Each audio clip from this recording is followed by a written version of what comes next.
Good evening, everyone, and welcome to another edition of In My Cousin's Basement, coming to you live from my cousin's basement. I am Tim Patrick, and with me always is my Halloween mate, my homie, my G, my left nut, always, Rando.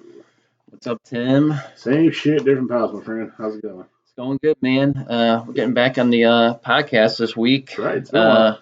It's actually been that while. It's been 2 weeks. Is it only 2 weeks? It's been 2 weeks. Yeah, it feels like Maybe it's longer 3 than weeks. that. Yeah.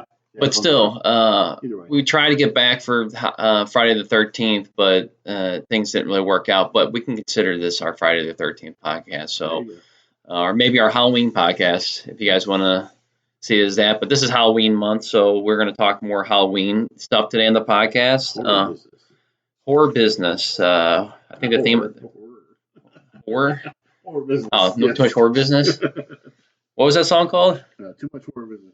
Okay, so that's going to be our theme of this podcast, and I'm kind of excited. We got some good topics for you guys, so hopefully you guys enjoy it, and hopefully I can keep up. Exactly. I do actually have something different this podcast. We're going to do a little bit of trivia this podcast, see if I can stump Tim on Michael Myers.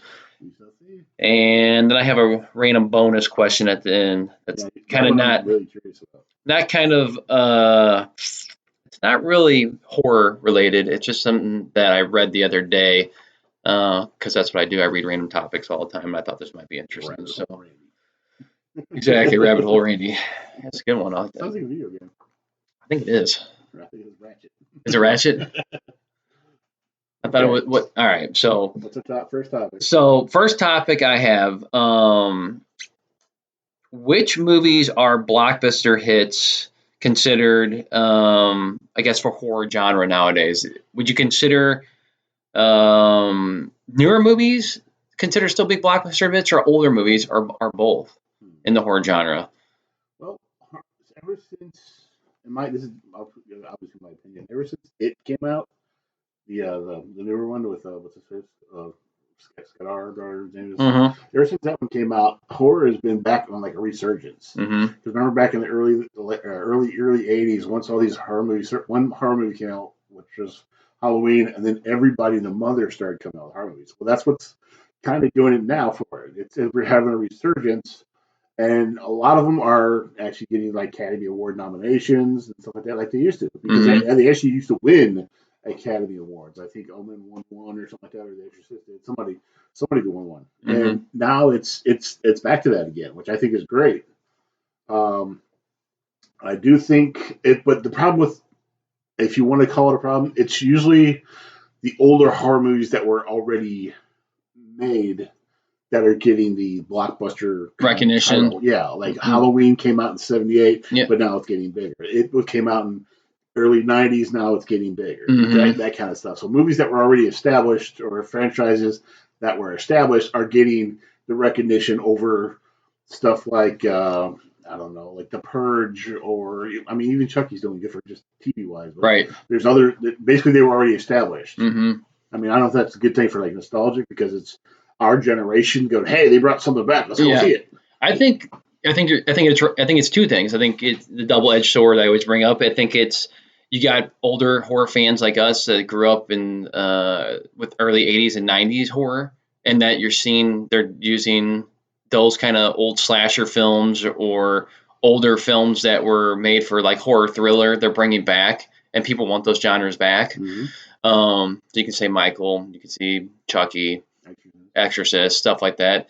And on top of that, you could also say, I think people are excited to see horror films again. And it's probably more our generation. I don't know about the younger generation people, if they're really into horror. Like, I don't hear. They aren't anything besides their phones.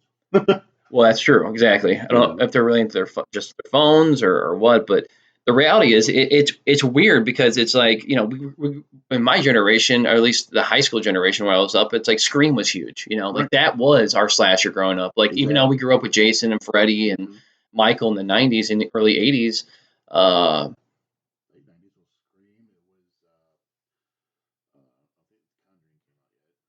it was paranormal activity kind of stuff. Mhm. Or, even found footage with Blair Witch, that kind of stuff. Yep. Or like, was that '98 it came out? Like 80, something like that. Like, that was huge. Yeah. Like that when that came out. So like, I think I think for a while it died off, and like you had one movie that brought creativity, not just Paranormal Activity, but it was like Saw. Yeah. Saw using practical effects and doing something that was more like psychological. Mhm.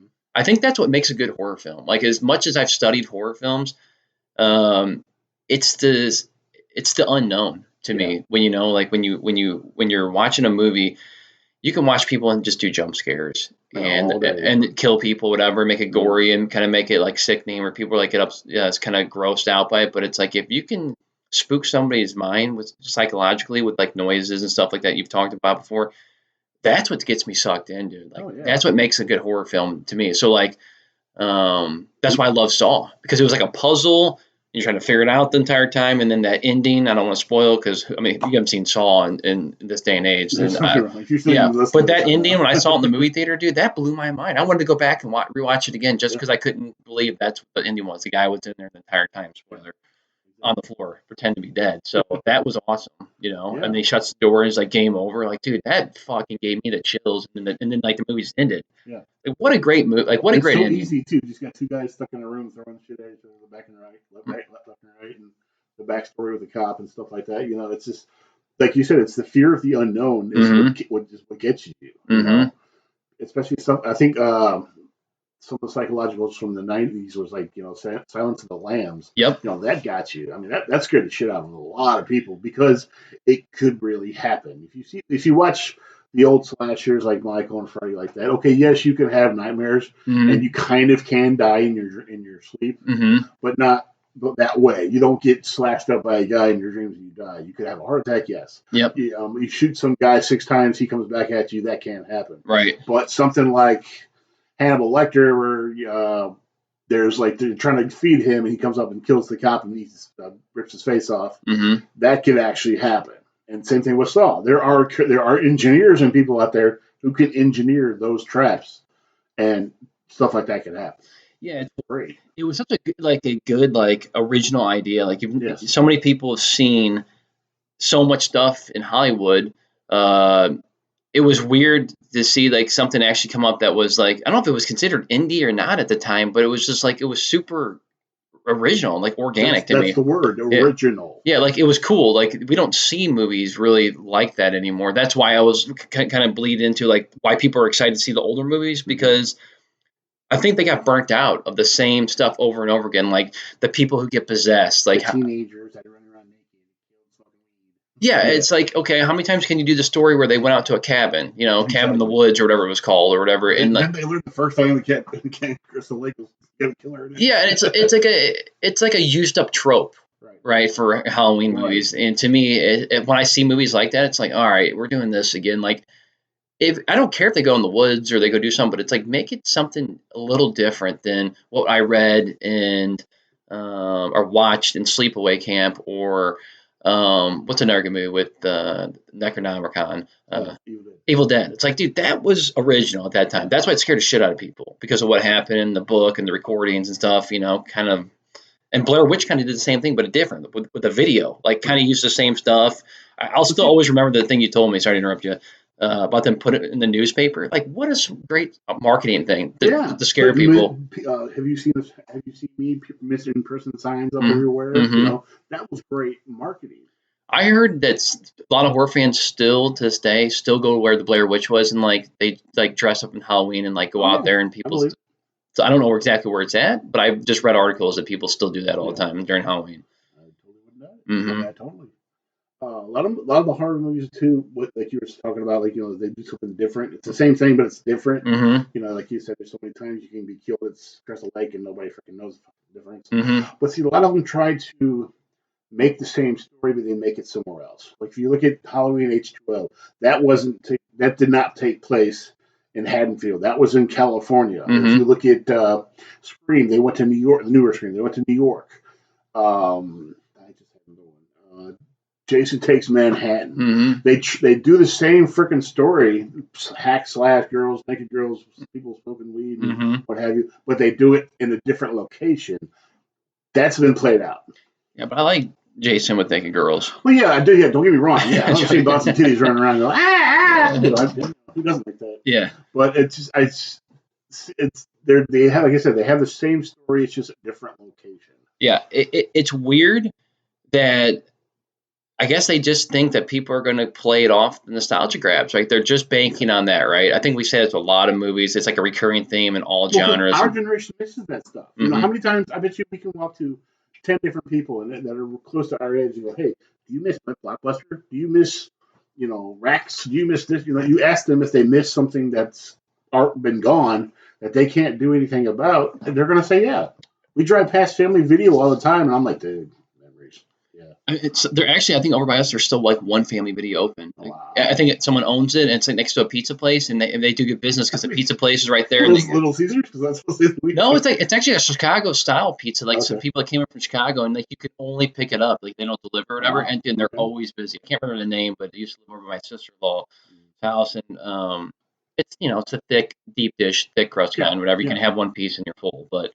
I haven't stepped into the Family Video, I mean, just talking about Blockbuster, we could do a whole podcast on Blockbuster. We should one day. But I would really think that if someone brought one back or some type of deal like Blockbuster, I think people would go. Just like Toys R Us is coming back, they're opening 20 store locations. I saw. I'm going. I mean, if they bring one back in Mid Rivers or Mid Rivers Mall, but just like one in our location in St. Louis, I'm going to bring the kids there because. There is no good toy stores. Just like there's no, I mean, I got Netflix fatigue, we can call it, or streaming fatigue, where I would rather go pick it up and read the synopsis on the back of the block, at Blockbuster and the VHS or the DVD or whatever they're going to be selling. And also, I mean, I think it's cool that people are allowed to buy things online, like video games or whatever, and they can play it instantly. But there's something to renting something and then putting it back and saying, hey, I like this. I can go buy it now if I want it. Or same thing with video games. Like, who wants to spend $60, $70 in a game and then they hate it? You could return it, but but if you rent it and you find out really away, yeah, I mean, cool. You can go on Twitch anytime or YouTube and watch people play, but it's just not the same. There was a cool, exciting feeling going to get a new video game and a movie and being able to go, I'm going to go play this video game and then watch this movie and have my friends come over and be with my family. That whole generation of us that's lost on this newer generation, I think it would explode, in my opinion. I think people would love it. Because I think families would take their kids and be like, hey, we're going to Blockbuster. And they, what's this? Or whatever they want to call it, right? Yeah. And they would go there and they'd be like, wow, this is a cool experience. It's just something they haven't done. It's new, right? Yeah. It would be new, It'd be new because all they've known since they've grown up is convenience. Like I can turn the TV in Disney Plus, right? I can watch all my Disney shows. Exactly. Going along the same lines of going there and renting stuff. Going there and getting the disappointment of someone rented the last copy. Oh, that's so good. That's always good. That sounds bad, but at the same time, it's like, oh man, that takes me back. How many times I showed up and Mario was already rented out or something else. That or you could put stuff on hold. Yeah. If some stores allow you to do that, and then you had the stores that would allow you to rent consoles and stuff because people could do stuff. And I'll just say this, and we can move back onto our horror topic. But the cool thing about, and it kind of bleeds into it, I guess, was when I was a kid, you didn't have the internet and stuff to discover movies. Like going to there, it was like how I discovered a lot of the horror genre films that I found out. I'm like, what's this? This looks scary. Like this, like the story looks good. I read the synopsis on the back of it, and I was like, Mom, I'm gonna get this. And she's like, what is this? Whatever time I get home, sometimes it'd be like corn, and sometimes it'd be really great. I'd be like, this movie's awesome. I'll rent this again. Yeah, exactly. That's how I discover stuff. Obviously you showed me a lot of stuff when I was a kid as well, but that when you're trying to discover stuff, it's like going on Netflix and finding like indie films or anything else. You're like, what's this? But there's a difference, and you can't explain it to people unless they've experienced it. Like I tell people all the time, what happens when your internet goes down? Then what? Mm-hmm. What do you got to watch? You got a movie or something on your computer? No. Okay. Well, you're fucked. I got 500 on my external hard drive. Or I own 500 of them. What the hell? People don't.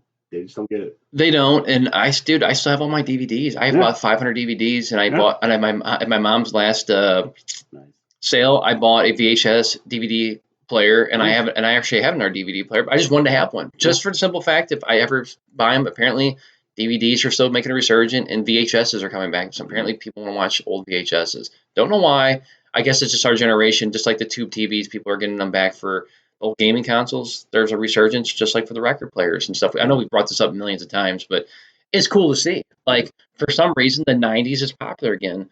Like that video I sent you the other day. I don't know if you guys who are listening to us are 6 listeners. We grew by a listener, by the way. they show on like reels all the time that people or the younger generation kids are like really into 90s. Yeah. And I was telling you it was funny. Like this guy was like, "Hey, I just realized that my daughter's school in high school is doing like a 90s theme day," and he's like, "They're dressing up like I used to dress up," and he's like, "I'm fucking old." Like he's like, and he was mad about it because he's like, "How is this like a cool thing to do?" Like he's like, "My friends used to dress like this and they look like idiots." Like Right. why is this a thing? But he's Right. like, I guess it's just what it is. I've been out of school for 20 years and, or 30 years, and now it's a popular thing. It's like the 90s is just as popular. It's a good era. So, well, back when, at least when I was in school, we dressed up as the 50s and 60s, sometimes even 80s, for just special spirit week or whatever. Right. It's the same fucking James thing. Dean or something. Yeah, something like that. Yeah.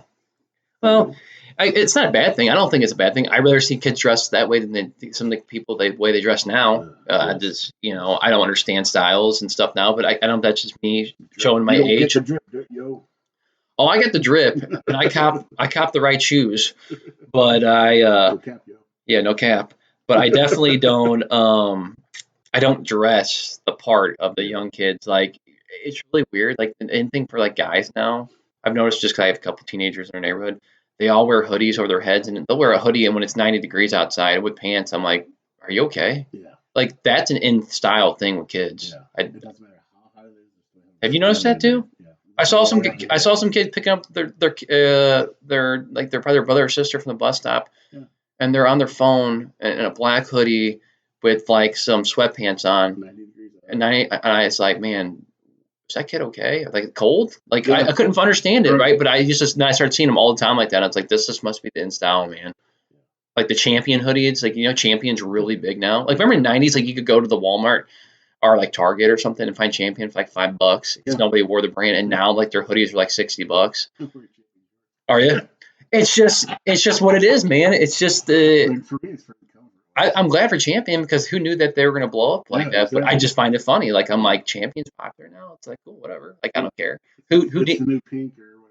Who deemed it that popular? I don't know, but I saw my neighbor that I talked to, Tommy, all the time, and he had a Champion hoodie. I'm like, dude, it's Champion, and he's like, you wouldn't believe how many people wear Champion clothes now. We used to have. I know this is way off topic. We had Fila. We had Fila. Fubu. They came back too with their shorts. Yeah, we had Fubu, we had Umbro, and all that. We had all that kind of stuff. So I mean, that's what it is. And sportwear a lot of times it has a resurgence again. Maybe after a while, people are gonna start wearing jerseys again. It depends. I still like to wear jerseys, but me too. Since I'm not going to work as much, it's hard to wear them around the house. Yeah. But when this cold weather comes up, I can wear them, whatever. And I'm always, I guess I'm weird about my jersey. I just don't want to get shit all over them and stuff. If I'm going out somewhere, I'll wear it. If I stay home, no, not too much. I'll if you were coming over today, I probably wouldn't be wearing that shirt. Right. Put it that way. Yeah, it's I guess everyone's got their own styles, their own things they're into, right? Yeah. It'll be funny to see when my kids are in high school or middle school and see what's in. Yeah. I mean, I saw some girl the other day still sporting JNCOs. I know we brought it up on a different podcast, but I just thought it was funny. It's like, do girls really wear JNCOs? I don't think so because this girl looked way too good to be wearing JNCOs. But who knows? I mean, maybe that's an in thing too for girls. But I did find out from my buddy that in high school they still have like cliques. Like obviously there's there's going to be the jocks and the cheerleaders, the stoners, the guys, whatever. They still have that. But he said the thing that's changed, he thinks from talking, he's like, at least at his school, he seems like everybody's really cool with everybody. Like it's not as like bullyish and whatever. And maybe that's a thing. You ain't part of the club. You can't be in this. Yeah. Right. There's less people alienating people for the way they dress or they act. It seems like it's more inclusive. Like no one gives a shit what people do. Right. I'm sure there's people that are so assholes. Don't get me wrong. Yeah. There's always. And there's always gonna be outliers for everything. But he said he's like I've never like he's more of a nerd. He's like I've never felt outcasted at school. Like everyone's always cool and chill. I'm like that's good to hear. I always worried. You got to think when we were in school, if you never, maybe one or two, you never caught a girl reading a comic book. Now it's like you barely catch guys. Right? She's reading comic books more because all the girls took over. That's true. Which is great. Which is great in quality kind of stuff. Mm-hmm. And I'm glad it's like that because I was one of those. They call it chameleons. I could go hang out with the black kids. I can go hang out with the jocks. I can go hang out with cheerleaders, and nobody batted an eye. But if somebody else did it, like my brother, for instance, he was part of the nerdy group, kind of school for only for school spirit kind of person, and if he went to somewhere else, they would just like treat him like shit. It's that was all about the just people trying to be popular or trying to do, you don't fit in, you can't sit with us, mister, that kind of stuff. Exactly. Now it's just like, come on here, have a seat, which is great. We need that kind of stuff. Well, it's funny. It's like it's funny too that the simple fact that, like I said, like I was a nerd, but I was athletic, but I was always and I was a stoner in high school. So like I didn't really have a identity. I was just who I was. Right. And that became like a popular thing for people to be like, now it's like it's an in thing for people to be nerdy. Like it's weird.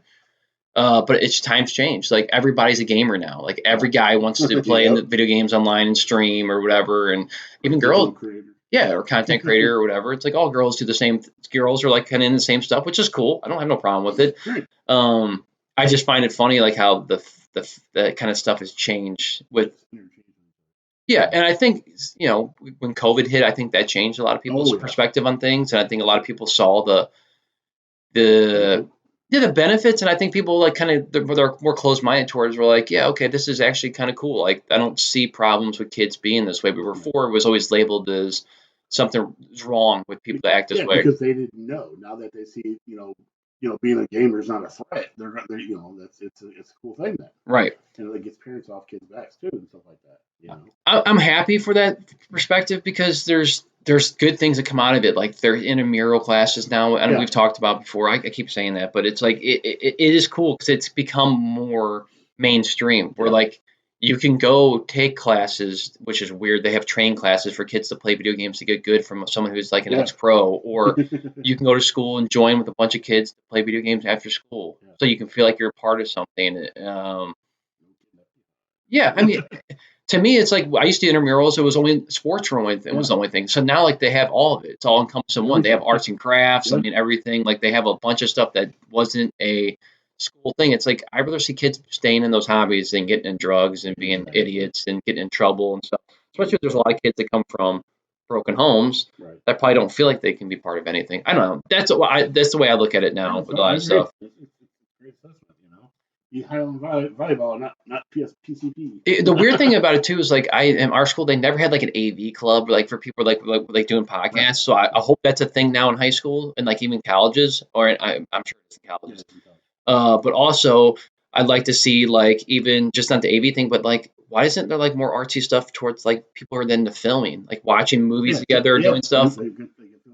Like a film club or something like that. You can call it the AV club or whatever. You can encompass all in one or whatever. I think AV is separate, but that'd be cool to have, even you see it on TV. We never had it in our school. We had the intercom system where they gave the school news every once in a while. Right. But like on TV, you see high schools that have their own news team that broadcast for everybody and stuff like that. Spider-Man, the movie. Yeah, that kind of shit. You only see that on there, but it's like, is that only at the rich schools? Like in California or something? They have green screen rooms or anything? Yeah, I don't know. I've never seen that. I did see in Texas, thanks to Instagram Reels, that some high school, it's like the richest high school down there or whatever. I'm assuming it's a private high school maybe.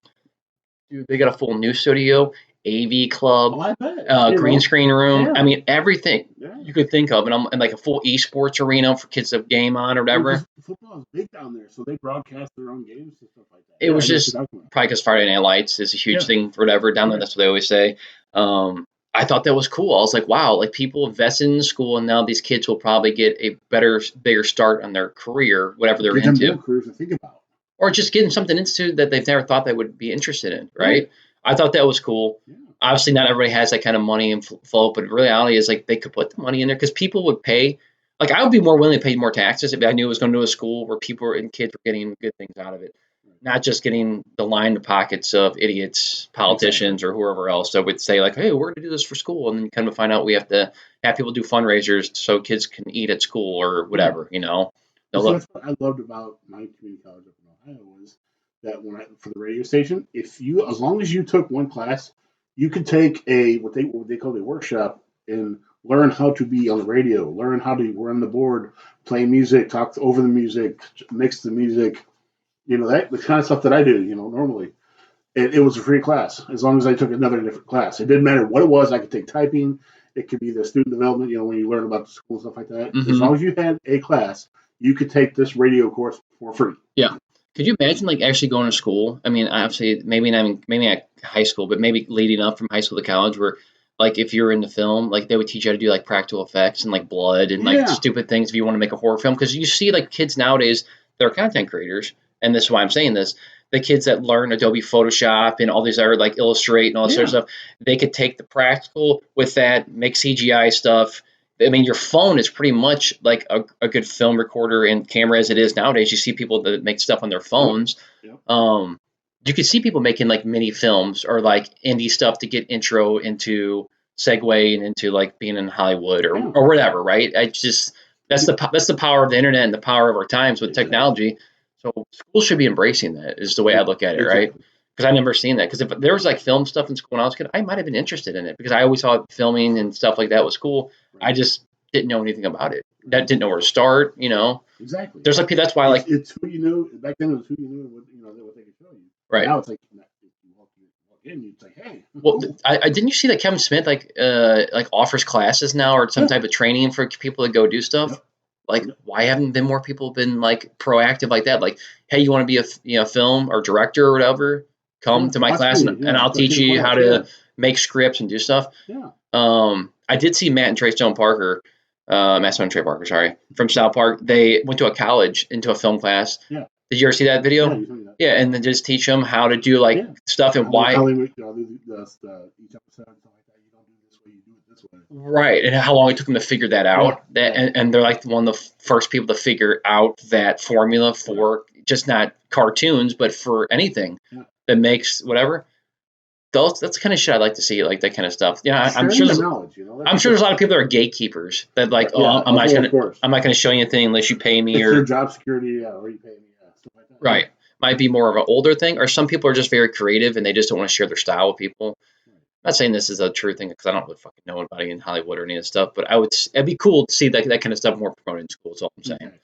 Kind of under our horror thing, but we'll get back on track. Get off our a little rant here, but okay. So we went from which movies are blockbuster hits, right? Mm, I think we go back to originally Halloween, Scream, and like all the original ones are always going to be big blockbuster hits.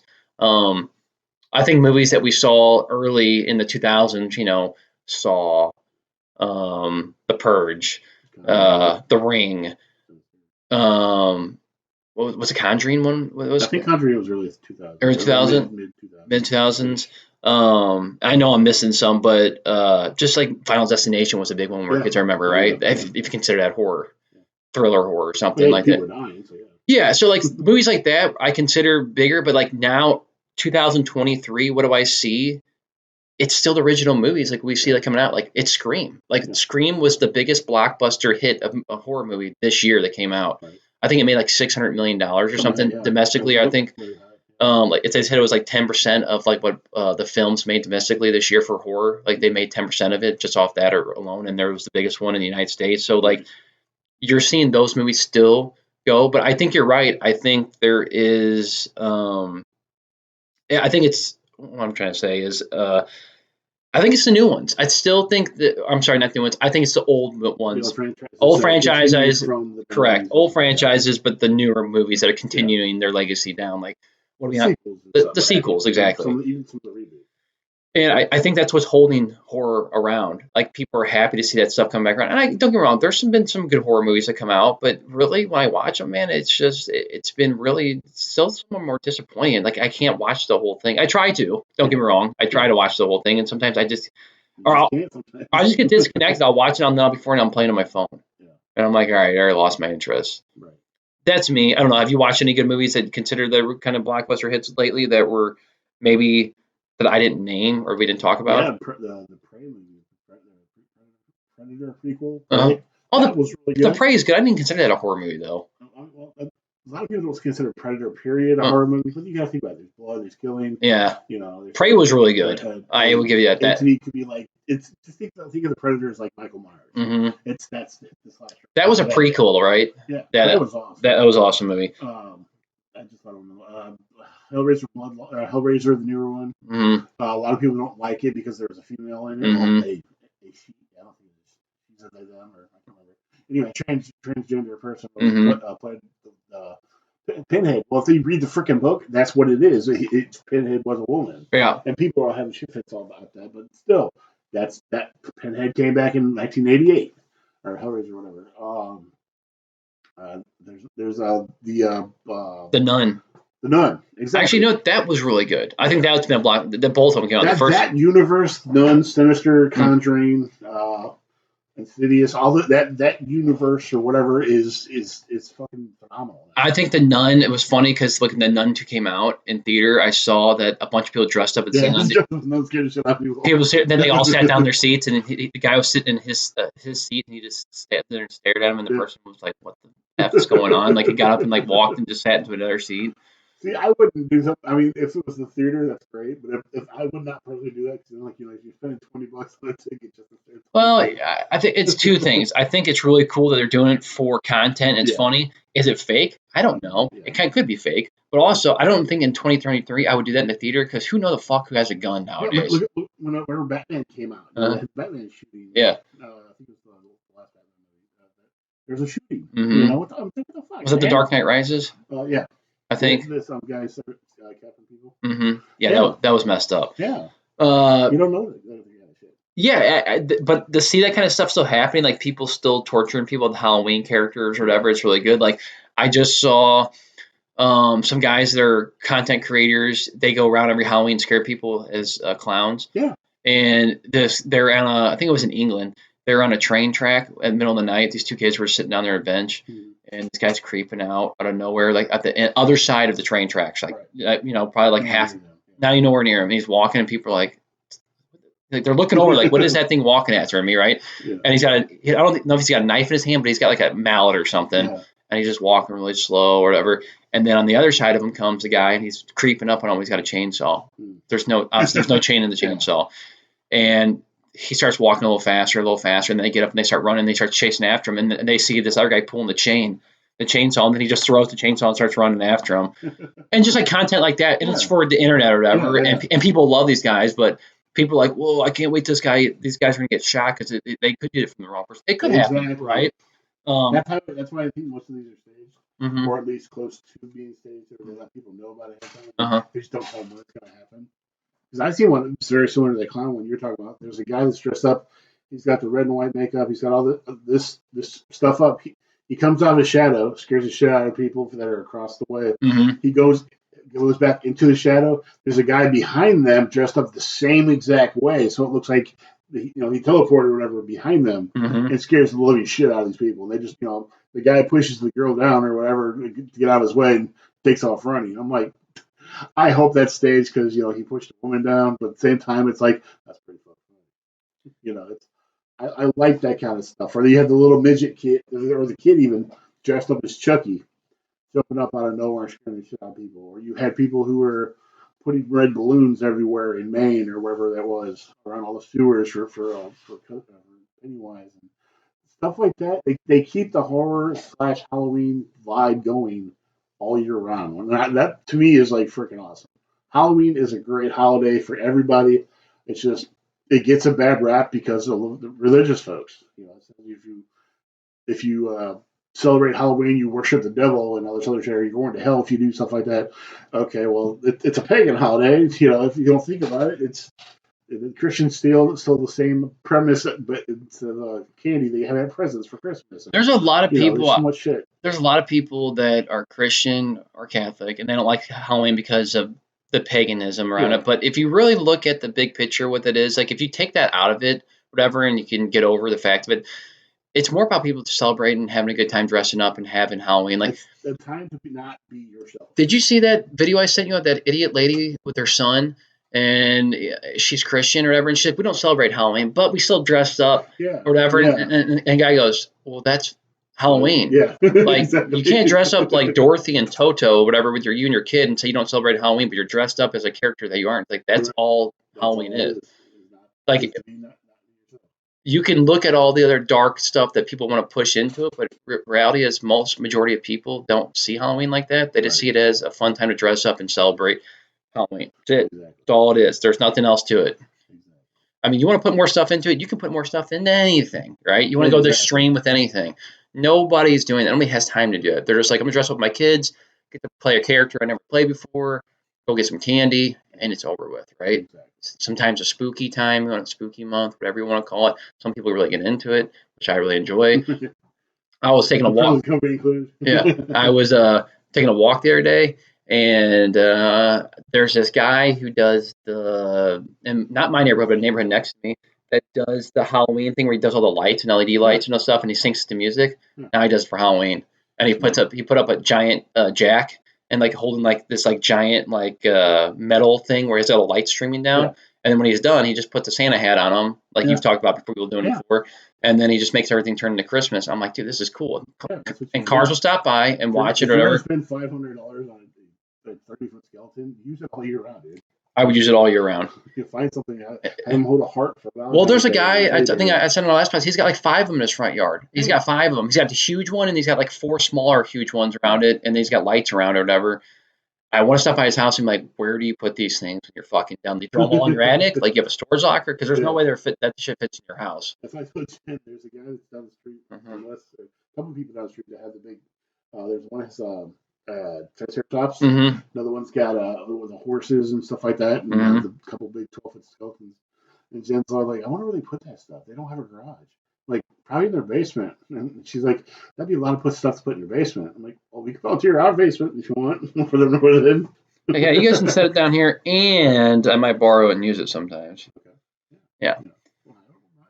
Yeah. So, okay. So going from our topic to the next one, which ones are movies or blockbuster hits, this kind of segues in 2 different topics. So I'll just do the first one as, can horror movies work as shows that we're starting to see now, right? Yeah. So I'll just start it off by saying, the obvious one, if you're a horror fan, is Chucky. Yeah. Is the first one I think they've done that I've seen that's been successful.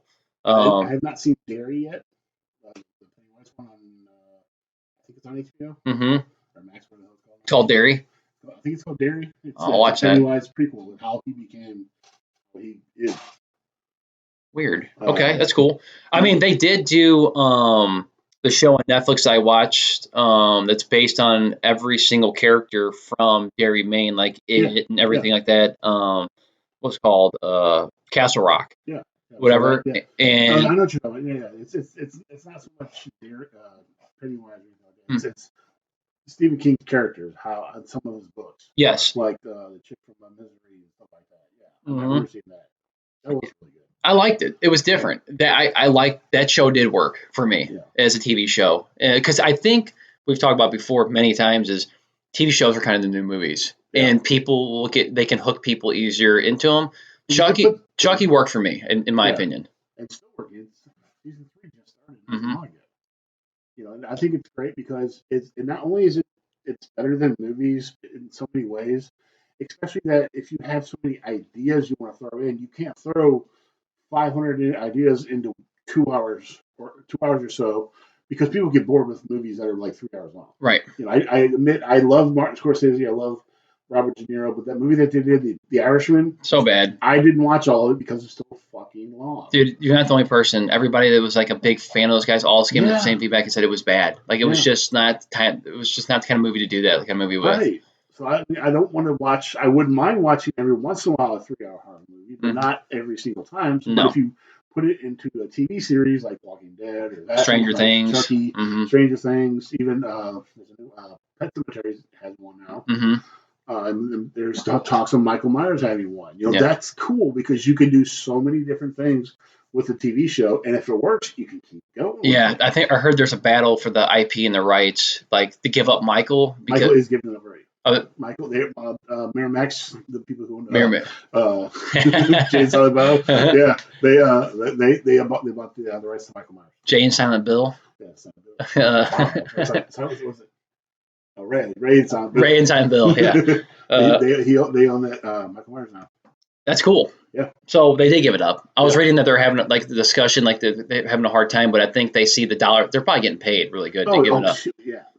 because they realized a lot of people are upset with how it ended, so they want to change that. You saw the thing I sent you about the director and how pissed off he is from all the fans giving him backlash, saying that your fucking ending was terrible. Yeah. He's like, well, this is the way I came up. He's like, if you could do a better one, everyone's like, I could write a better one. He's like, you could literally just gave us Game of Thrones, again, like another director, like just not knowing when to end it and how to end it for fan service, like. Yeah. They would have done like what most people wanted was like an end battle between Jaime and Michael, and maybe they both died, maybe one lived, or Michael lives at the end, comes back. Right. That's all people wanted. They wanted closure. They didn't want to fucking where you throw him in a wood chipper and then and that's it. Like, yeah, okay, yeah, and then come to find out it was Michael was that idiot kid the entire time or whatever. Right. It's like cool, like Corey, Corey. Like anyone believes that guy was Michael Myers with this strength. Like, shut the fuck up. Back to a TV show. So I think Michael could be a definitely cool TV show. Oh yeah, definitely. There's so many plot holes, I guess the word is, that they could do a prequel of how he became Michael. Then he killed his sister, but then what? What happened in the sanitarium? What happened? If you watch the Rob Zombie one, of course they show it. Yeah. But if you watch the John Carpenter one, you don't know what happened between when he was in the sanitarium when he got out. Apparently Carpenter him out of drive. Yeah. Apparently Carpenter's got like a backstory or lore story with him, Michael, how he went from murdering the kid, and I will get into that with some trivia stuff, whatever I found out. And you probably do know this, but I'm gonna try to stump you anyway. How he goes from being a kid and how it I guess terrorized him into becoming Michael Myers, and what led him up to that time, and why he doesn't talk at all, and stuff like that. That would be great because everybody wants a backstory, right? Like. Yeah. Dr. Loomis, how did he actually treat Michael? What did they do? Besides just saying he just sits there and stares at a wall or doesn't do anything, right? You don't really know much more than that besides what Dr. Loomis said. So that would be cool, right? Yeah. I think that if any TV show could work for horror, it's definitely Michael Myers. The fan base would probably eat the shit out of it, like you said, because there's probably so much stuff that John Carpenter wanted to put out, or people that have ideas that you can't pack into a 2-hour movie. Same thing with Chucky, you're starting to see, or if they did Jason, or Freddy. I heard Freddy might be getting one. Or cool. I heard either. Robert Englund, no, it sucks that Robert Englund's not. Yeah, I'd still be skeptical. Well, they said they might do a movie with him too. And obviously with CGI and voiceovers now, they could do Robert Englund's voice and do a voiceover. People are talking about doing that as well. Would that be cool? Yeah, AI Freddy. Yeah, exactly. I mean, you could put him in a brain and keep him alive, but he lives in dreams, so really he's not really alive anyway. Right. So technically he's never really dead. Right. People think so. I mean, it's like Michael or anything else. The idea of it is dead. Right. If people start saying his name and coming back, he can come back, right? Every single day, I say Freddy 5 times. Do you? No. In front of the mirror? If you maybe you should call your dog that. So you can just come here, Freddy. Freddy. Yeah, that's it. That's cat. I give him Freddy. Yeah, so I think these Halloween movies could work as TV shows. Not all of them. I don't want to see all these. I think the original ones that people really are have a lot of merit and time sucked into it. I think it could hold up. And I don't have a list in front of me, but if I had to name just the original ones like I just did with Halloween and Chucky and Jason could have a backstory. You could do Freddy. You could do. They could redo Scream and not put it on MTV. They could redo Scream. Not exactly. I forgot they did a Scream TV show, didn't they? Yeah, I didn't watch it just because it was on MTV because I knew it would be horrible.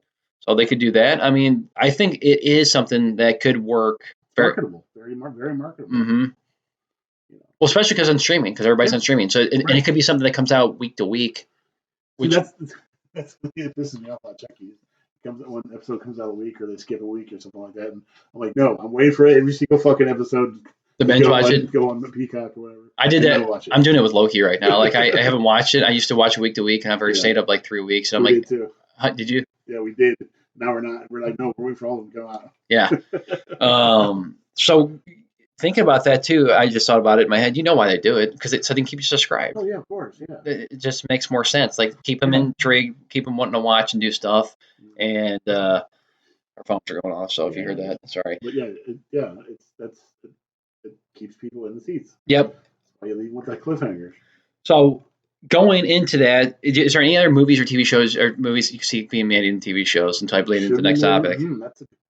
I'd love to see something like a Conjuring kind of. Warren family, the Warren couple, whatever, doing different stories every single episode or something like that. That'd be kind of cool. Mm-hmm. But as long as they don't drag it out too long, that's one thing I don't want is Chucky to go on for like 12 seasons, like Walking Dead. Yeah, I get Walking Dead was a very, very, very popular thing, and there's like 12 spin-offs now with Daryl and the. God, did you see that? Did you see that? Did you see they just released like they're gonna do like prequels of like Rick and Daryl, and it's like, okay, you guys can't milk this any harder. Like, who is asking for this, and who really wants to watch this? Like, Exactly. I can't watch Daryl walk. Did you see the guy on Instagram with the reels that he makes? He's an Asian dude, looks just like Daryl, and he'll be like how normal people walk, and he'll be like how Daryl walks, and like he'll dress up like Daryl with it, like having that crossbone, like how he walks or like how he does things, like when he like gets to eat food or whatever. Dude, he has him down to a T. It's so great. I think even what's his name, Norman Reedus, is actually commented on it. He's like, dude, this is great. He loves that stuff. Yeah. There's so many parodies of Daryl or Bucky that has to do with Daryl that he loves. He thinks it's great. He takes it as a compliment.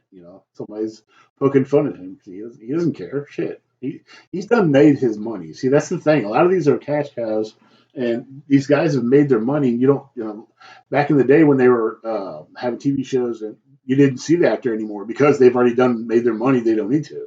Exactly. Or they're not flashing their money around, whatever. Like freaking Frankie Muniz, the fucking Malcolm in the Middle.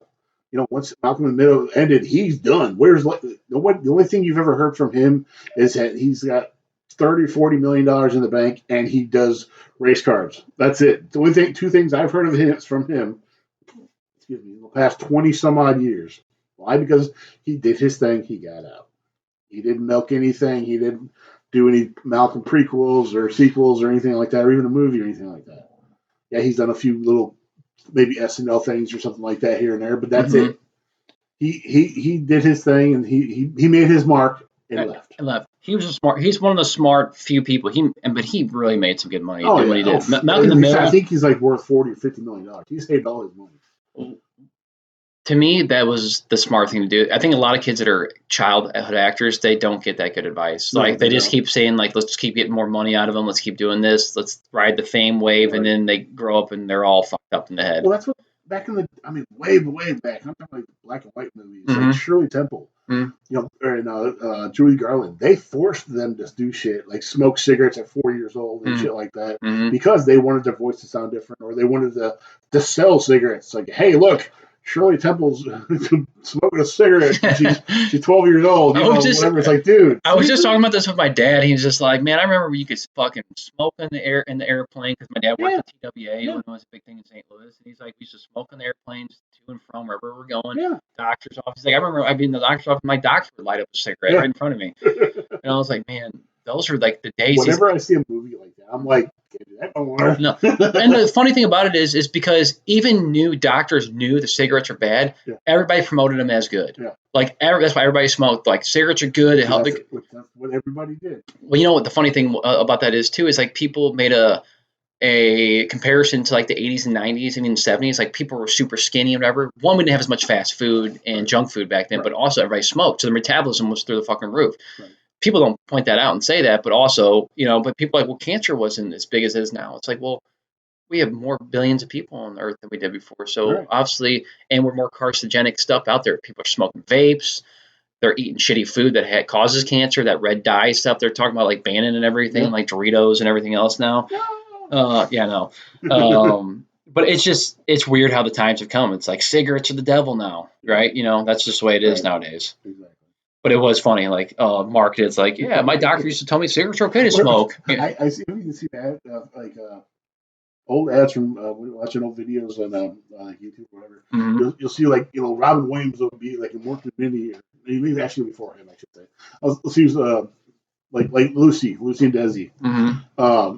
You see Desi sitting there. Oh, Lucy, you shouldn't be doing this. And then not even a beat goes by. He goes, you shouldn't be doing this, but you should be smoking Laramie cigarettes. And then there's like like shooting a fake ad into there. Yeah, just shoot like an ad in there. Yeah, it's like, dude, seriously. Those And are that's fun. obviously that's what made commercials. That- Is they do that to make them separate. That's why I But love it's great. the Truman Show with Jim Carrey. Yeah, You remember that yeah. part when he's talking to his wife? She's like, "Oh, we sit down and have a nice thing of cocoa, whatever." And he's like, "Who the fuck are you talking to? Yeah, Who's in here?" totally. He's like, "Why are you?" He's Why, like, you look at her. camera. Yeah. That's one of my favorite parts of the movie because he's like, "Who the fuck are you talking to?" Like, Yeah, exactly. you know, he's like, "I'm right here." Like, are you shooting a marketing ad or something? Like, he didn't say it, but you got the what he was saying. So Yeah. that was funny. Which is a great segue into our next topic is talking about marketing and commercials. So I've noticed, and not just with Halloween stuff, but just in general, because I still have regular TV. Right. Who has regular TV anymore? Because I know. Commercials went away like a lot. You know, at first, like when you had streaming, there was no commercials, right? And now they're back on there. And same thing with TV. Same thing with TV is that they've always had commercials, but there's less of them, and even less of Halloween ones. I've noticed just being the Halloween theme. So I've noticed a trend where I've seen Halloween commercials kind of like die off. And they were big in the '90s. I don't see them marketed as much. And even on streaming stuff, I see them market Halloween movies and TV shows or whatever, like more towards that, but not merchandise exactly. I asked, have you noticed like commercials less and more? Like the first, like no commercials, and now like you buy Hulu or whatever else, it's like you either pay $20 for or the premium with no commercials, or you just get the basic and you get commercials now. It's like it's become more of like a thing that's went full circle. I think because they want more money and they were losing money, and these people that are trying to market and sell stuff, obviously they're like, well, no one watches TV no more, so we have to get in these streaming companies somehow. So I don't know if you've noticed that too. Yeah. How else are people going to know that there's a new Tide out, new Tide out, something like that? Without commercials, we would not know about half of this stuff. Yeah. There's two arguments I have with this. One, I'll talk about the one I'm doing now. Is that they had to throw the ads in there. One, they got to get paid, of course. Mm-hmm. And if they have the premium version, you are already paying them instead of the ads paying them to have the service, which is kind of stupid. But that's not how they do it. Mm-hmm. But yeah, there is hardly any Halloween any kind of ad for that at all. Mm-hmm. I mean, you might see a Michaels commercial or something else, but you get a little glimpse of a Halloween thing, but not like it used to be where it says, "Hey, coming on down to Woolworth, and we got vampires, we got werewolves." They didn't do a full commercial just on Halloween stuff. Yeah, you might see a little one too, also from Spirit Halloween. I used to see some ones from Spirit Halloween. I brought this up like at the last podcast, but they used to be more on marketing on the radio when people listen to radio. Yeah. Are they still marketing on there? Probably, but I don't listen. But you don't see any commercials on TV about it. You might see a glimpse of a small one like Spirit Halloween now open here. Boom, done. Exactly. That's it. That's all they had. It's a short, and that's it. 15-second ones, well, exactly. That's the thing, especially with radio, it's people's attention span. Mm-hmm. You have to say the name of the product, the beginning and the end, and sometimes in the middle, so people know what the hell you're talking about. Because I can sit here and say, come down to Bill's AC and heater center. We are located in this area, and then you turn the radio on during the middle, and it's like, what the hell is he talking about? Who is this guy? That kind of shit. That's why you have to say it multiple times. That's why a lot of those annoying ads at the end be like, Sunday, Sunday, Sunday. They threw it in your face to say, hey, it's Sunday. So that way you remember to go fucking Sunday. Mm-hmm. That kind of stuff. That's how they market their stuff. But with ads, it's gotten ridiculous. Yeah, you could, like you said, you could pay for the thing without ads. But, growing up, what were we doing anyway? Watching cartoons and commercials. That's right. We had that 2 minutes and 2 seconds to go run to the bathroom or grab a sandwich or something like that, or fill up our cereal, that kind of stuff. We had that, but now they brought that back. Like I said, because we don't know if Tide has a new Tide Pod out or something like that. It kind of works. I like when they tailor and cater things around themes. We talked about this last podcast a little bit, but we'll talk about it again. I like when they had like Count Chocula and stuff like that on ads, or they would market like more specific Halloween toys around they know Halloween. When to play toy ads compared to Vagisil ads, that kind of stuff. Now it's just like throws whatever they want. Like obviously in the morning they do AARP commercials, right? And they do all the old people stuff like get your insurance now, get your life insurance. Yeah, Get, my phone, get I your can't get up. get your life alert, get your dentures, Yeah. get your tip assist, Then whatever after you want that, to then you get. see DuckTales, and you see, the new G.I. Joe that's out, the new Right. Barbie, that kind of stuff. And that's why I liked Nickelodeon when I was a kid, because Nickelodeon, all they had was tailored was kids, and the most popular cartoons and the cartoons, but the most popular toys at the time were the ones they tailored on Nickelodeon, right? Exactly. Why isn't it the same stuff like that? Like when you go on streaming services now, they only show ads of like their content, right? Which I get, it Yeah. makes sense. Like, check out our new show and here, watch this, or there'll be a car commercial or whatever. Now, what I come to find out, I didn't know this, but I found this out a while ago. I've seen it happen a couple of times.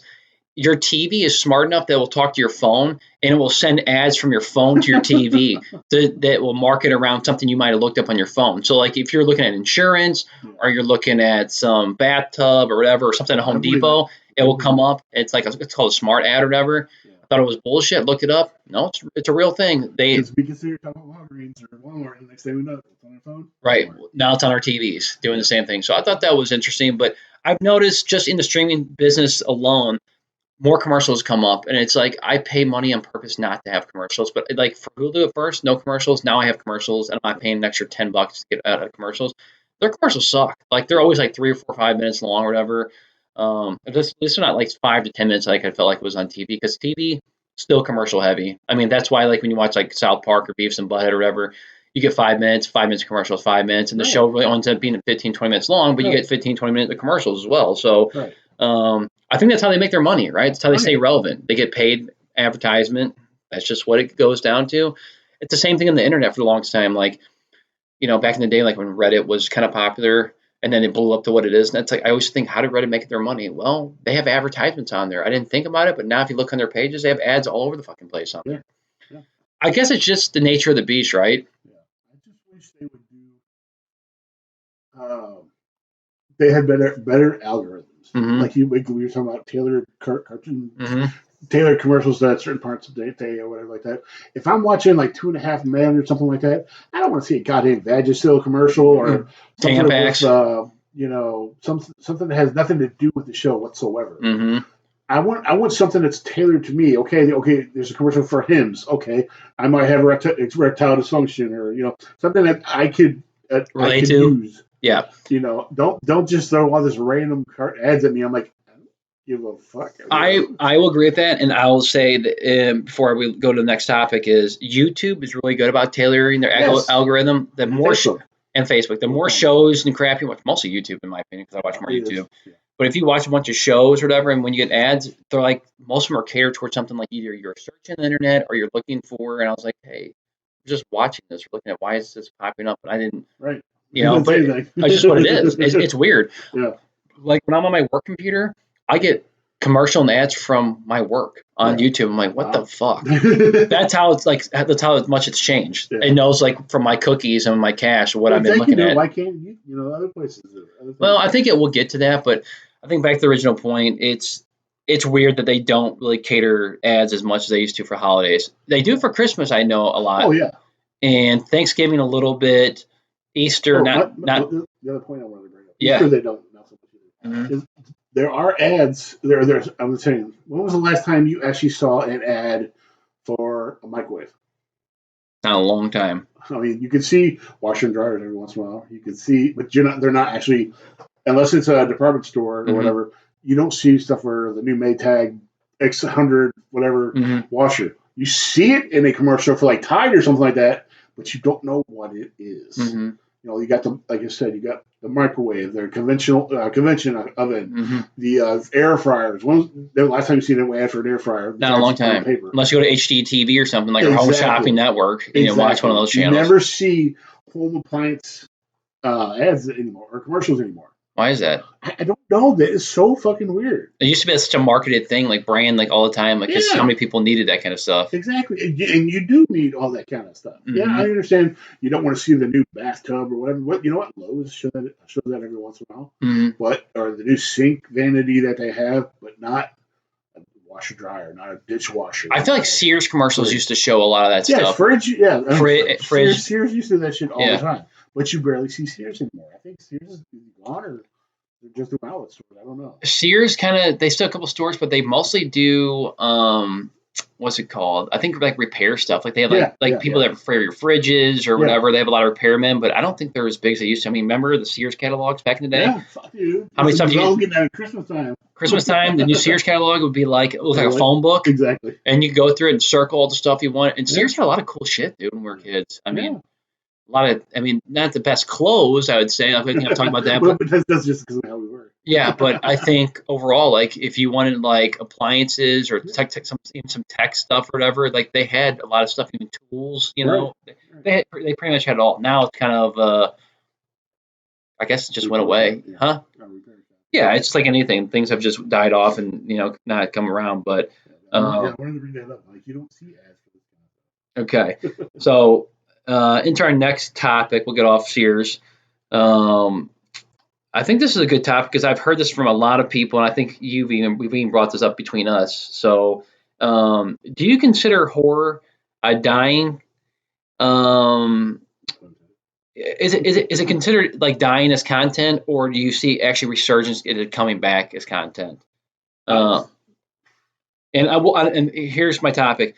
With that is you can say whatever you want, but if you, well, I'm going to name movies off between the 90s and 2000s that you can see like of why like people loved it more in the 90s to 2000s and which one is like which has a better era as well. So it's kind of like a double topic. What we're going to say. I see it with a resurgence, Mm-hmm. but the problem with it is the originality. Mm-hmm. And you have there's this thing that people I hear all the time is there's too many Indians and not enough chiefs, so too Mm-hmm. many cooks in the kitchen. Mm-hmm. There are too many people trying to rewrite or write the mythos of certain things, like David Gordon Green doing Halloween, and now he's doing The Exorcist and stuff like that. Is that there's too many people writing the movies, and Hollywood or whoever is giving the green light to like the shitty ones sometimes. Mm-hmm. You know, William Friedkin, the guy who did the original Exorcist, there was a thing talking about that he was going to be involved in the new Exorcist movie. The second that tweet came out, he got on Twitter and said, "No, this is a lie. I had nothing to do with that movie." Mm-hmm. And then people later on were talking about, "Oh yeah, he's gonna be a part of it. He loves the idea. He loves the screening of the he's seen the advanced screening or something like that." Mm-hmm. He flat out said, I don't know if it was an interview on TV or something like that, where he said that somebody told him hey man, did you hear that the guy from Pineapple Express is doing doing your movie? Mm-hmm. And he's like, it's gonna be like a cold day in hell when that guy makes a movie that remakes my movie while I'm still alive. Mm-hmm. If he makes it, or if I die before this movie comes out, I will haunt him for the rest of his life. Mm-hmm.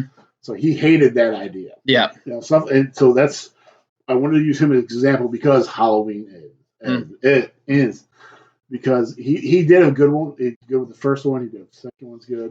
Third one, no. Yeah. It's like, who is greenlighting this stuff? So to a point, I can see yes be a resurgence on some things, Mm-hmm. and a lot of the movies are a lot of hit and misses. Okay. They expect so much, but once they come out, it's crap. Mm-hmm. Sorry for that. No, you're good. But you want to talk about your part of it, and then we'll talk about that. No, no. I think it's good. To me, I think it kind of went like this. It kind of went in a wave. I think in the 90s and 80s, horror was like just a huge topic, a genre, and everybody loved it. It didn't matter if you were a big horror fan or not. Everybody looked forward to horror movies coming out. During Halloween, it was kind of more catered toward it, obviously, like most of them should be. And then in the early 90s or even late 2000s, it kind of like dipped a little bit, and they had some good shows, but most of them were just kind of on hold. Like no one really cared for Halloween H2O and some of that stuff that came out, or whatever. But it was still kind of marketed as like a Halloween movie. And then in the mid 2000s or even like late 2000s, Halloween but the genres kind of died off. Like you might have one good horror movie a year if we were lucky. This is obviously pre-streaming. And then when streaming came out, some of it gave it a resurgence. You got Stranger Things, you got some good TV shows, House on Haunted Hill, or Haunted Hill House, whatever it's called. Yeah. I can't remember. Yeah. Stuff like that kind of started bringing life back to horror. And I think now it's starting to get a resurgence. I think that it is. I think we've had a good run of movies that came down with it. So what I was going to bring up was this was kind of the second topic was what were the movies that like grounded horror, I guess you could say, in the 90s and early 2000s, and which era was better? I guess is kind of, and I think this was kind of your topic, and I Yeah. kind of made it two topics in together. Well, Halloween, of course, Chucky, Hmm. the big four, Chucky, Jason, Leatherface, stuff Hmm. like that. Those kind of movies were big in the 80s, 90s. Hmm. And honestly, I think those were better because they are still going on. Hmm. Those ones are, I think, honestly better. I mean, of course, I can't tell you because it's still early, early in the century or the decade or whatever. That the older ones are still around. Hmm. They're getting their resurgence of coming back. Right. Because they have the TV show Chucky and Pet Cemetery and stuff like that. A lot of the remakes are making it better than the ones that are coming out on some level. Other ones, like I said, like I mentioned earlier, Sinister. I love Sinister and the Insidious movies, and even the Conjuring movies. I love those movies. Those are doing great by themselves, but how long can they last? I don't want them to do 12 sequels or anything like that because Conjuring's on like 4 right now. Sinister's on 2. Those kind of and Insidious I think is on 5 now. I don't know. I don't see those movies lasting very, very long. That franchise, if you will, very, very long, unless somebody does a remake of it, and then after remake comes out, who knows? Jason got bought out. They're supposed to talk of doing a Jason TV show, but also they're talking about doing another movie because somebody owns him now. Like I said, Michael's got his own TV show. All the stuff from pre 2000s, all the bigger ones are still around. So I think those ones honestly are better, just Hmm. in my opinion, because that's one, I grew up on it, and two, like I said, it's the money makers. Yep. To me, I think you're right. I think the 80s movies that came out in 90s are always going to be the cornerstone of horror. It's just what it is. I Right. mean, people can argue it to the nines, I guess, but to me, those are what, when you talk about horror, people always bring up those movies. Oh Yeah, yeah. always the original ones, right? They're most creative. They're the original ideas. They're the ones that everybody goes back to when they talk about horror movies. Like, and I think without those movies, you can't spawn all the movies that we have Oh no, nowadays, definitely not. right? No. Um, so I think to that point, which era of Halloween movies are better, in my opinion? We could, and I'm gonna go through the list here in a second of all the ones I've named. The 80s and 90s are, to me, are always going to be the definition of horror. Yeah, the epitome of horror. The 2000 movies, we had a good run of movies, I think, but nothing compared to what the 80s and 90s were. Even the 70s had probably some good horror movies back then, right? Just because the amount of original props and things they had to do back then made it more authentic. Oh yeah. And not saying CGI takes away from the movies, but now movies are all overdone with CGI, which kind of ruins the movie for me. Like Evil Dead, it was all original props. Even the newer one was all original props. Yeah. So people don't know that, right? Which made it even that much better. Thinking about like people did all original props for an entire movie, and the budget was super low, and they still killed it and made a lot of money. Exactly. That's why people what can it is. take a chance with horror. Nowadays, for some people don't take chances. These movies, it's like if they don't think it's gonna be a blockbuster movie, like you're saying, like who greenlights this stuff. It's weird. Like you would think they would take a chance more on horror stuff because they're so low budget. Even if they don't make the money, they're not really out Right. and down. It's not like they're making $1 billion movie or $100 million movie, whatever, in horror. But still, you're making more, like you said, the screen. 10% of the revenue for that year. Uh huh. And just for just one movie. Right. It's like with the CGI thing. Mm-hmm. What if they came out with Ant-Man and didn't have CGI? Mm-hmm. They had to do practical effects. Yeah. You know how much that would cost? Because look at movies, look at Honey, I Shrunk the Kids when the kids were little. They had to use gigantic fucking props and stuff like that. They would have to do that for Ant-Man, and a lot of the jokes, a lot of the story would be lost because they can't do CGI kind of stuff. Right. Exactly. That's why I So always love practical because it looks real for one. yeah, I think the point of this topic was kind of just to get your brain thinking and kind of think like what really did came out in the 80s, 90s, and what came out in the 2000s, because you kind of forget, right? For the Yeah. last 30 years plus of movies, there's so much encompassed in horror and genre. Exactly. So I'm gonna go through a little bit of list of what I came up with, and this is all off the top of the head. I didn't look this up at all, by the way. Like these are just movies I remembered that I liked, Mhm. and movies that I remember for like around my high school days too that I liked as well. So for the early 80s, 90s, obviously I'm going to go through the list. If you don't know these, well, then stop listening to my podcast. um, So obviously, we had Scream. Obviously, but was that a '90s movie considered? Yes, right. So like Scream 2 didn't come out till like early 2000s, right? 2001, No, I 2002. think Scream 1 came out like 96. No, Scream 1 did. I'm talking about Scream 2 Scream 2 was probably like because a lot of people like Scream 2 better than Scream 1. If you didn't know that from fans. Candyman. Love Candyman. uh, Toys too, yeah. Freddy's New Nightmare. I know was a one in the Yeah, 90s. that one was okay. Yeah. I'm not saying it was perfect. I'm just saying I just remember these movies, Yeah, right? Like Freddy, obviously Freddy. The Blair Witch was huge. One movie I didn't name earlier because I want to leave it out was one of the best movies I think in the 90s. It won so many damn awards. The Sixth Sense. Oh yeah. Don't care what anybody says if it's horror or not, but that movie and the twist of the ending fucking fucked my mind up forever when I was a kid. I was like, this scared the shit out of me when I was a kid. That movie, I started watching. Somebody ruined that movie for me. By the way, I've not watched it all the way through because someone ruined it. Watch it. It's still, even if you don't watch it, you'll appreciate the movie at the end because Oh, you're like, yeah, this no, is well, it's good. I cannot believe you've not seen that. It pisses me off. Well, because somebody, I was sitting there watching it like first 10, 15 minutes of it. Somebody walks in the door, and my stoner friend goes, "Man, I can't believe it took him that long to realize he was dead." That fucking What? dude, What? yeah. And then he explained it. I'm like, The cliffhanger at the end is so good. You're like, what? Like because you just don't put two and two together. They really did a good job covering that up. that's what I like a lot about M. Night Shyamalan. The twist movies that he has. Well, you do realize after he made that movie, Hollywood's like, you can do whatever the fuck you want Yeah, because pretty much, he yeah. made so much damn money from that movie. Yeah. Now, obviously, he's had some good movies after the fact, but some of his movies just sucked. I'm sorry, God. Yeah. I liked Signs. I love that. I love Signs. One of my favorite movies. Follows. Others was good. Others was really good. The Village is okay. What is Others the one where like they have the loud crickets or the weird like thing out? What's the movie where they be quiet the entire time? I saw it in theater. I can't remember. Maybe The Quiet Place. Whatever. Yeah, you know what I'm talking about. John Krasinski. Yep. Yeah. Okay, so keep going. We just had Blair Witch, Sixth Sense, The Ring. What a great movie. People are still doing. You see that Halloween costume the girl made the TV and she comes out of the TV? That's fucking cool. That's cool. I like that one. I love that. Arachnophobia.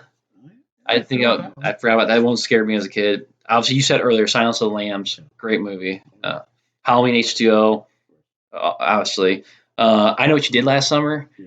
Man, that was a big one, The right? first one was good. The first one was good. That was kind of like why it was like the big hit because obviously, if you remember the '90s, a lot of high school. Love Hewitt, man, come on. Well, Jason Love Hewitt, but high school movies in general were just a big thing. Anything to do with high school, Right. Clueless, whatever, you know.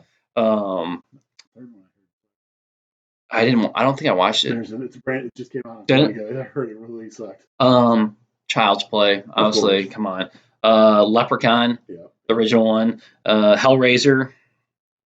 And Jason, obviously, and so those are just movies I remember as a kid. Yeah. You can name stuff from the '80s or whatever and put it in there as well, but this was just like '90s stuff that I remember. I think those were all '90s movies, if I can remember.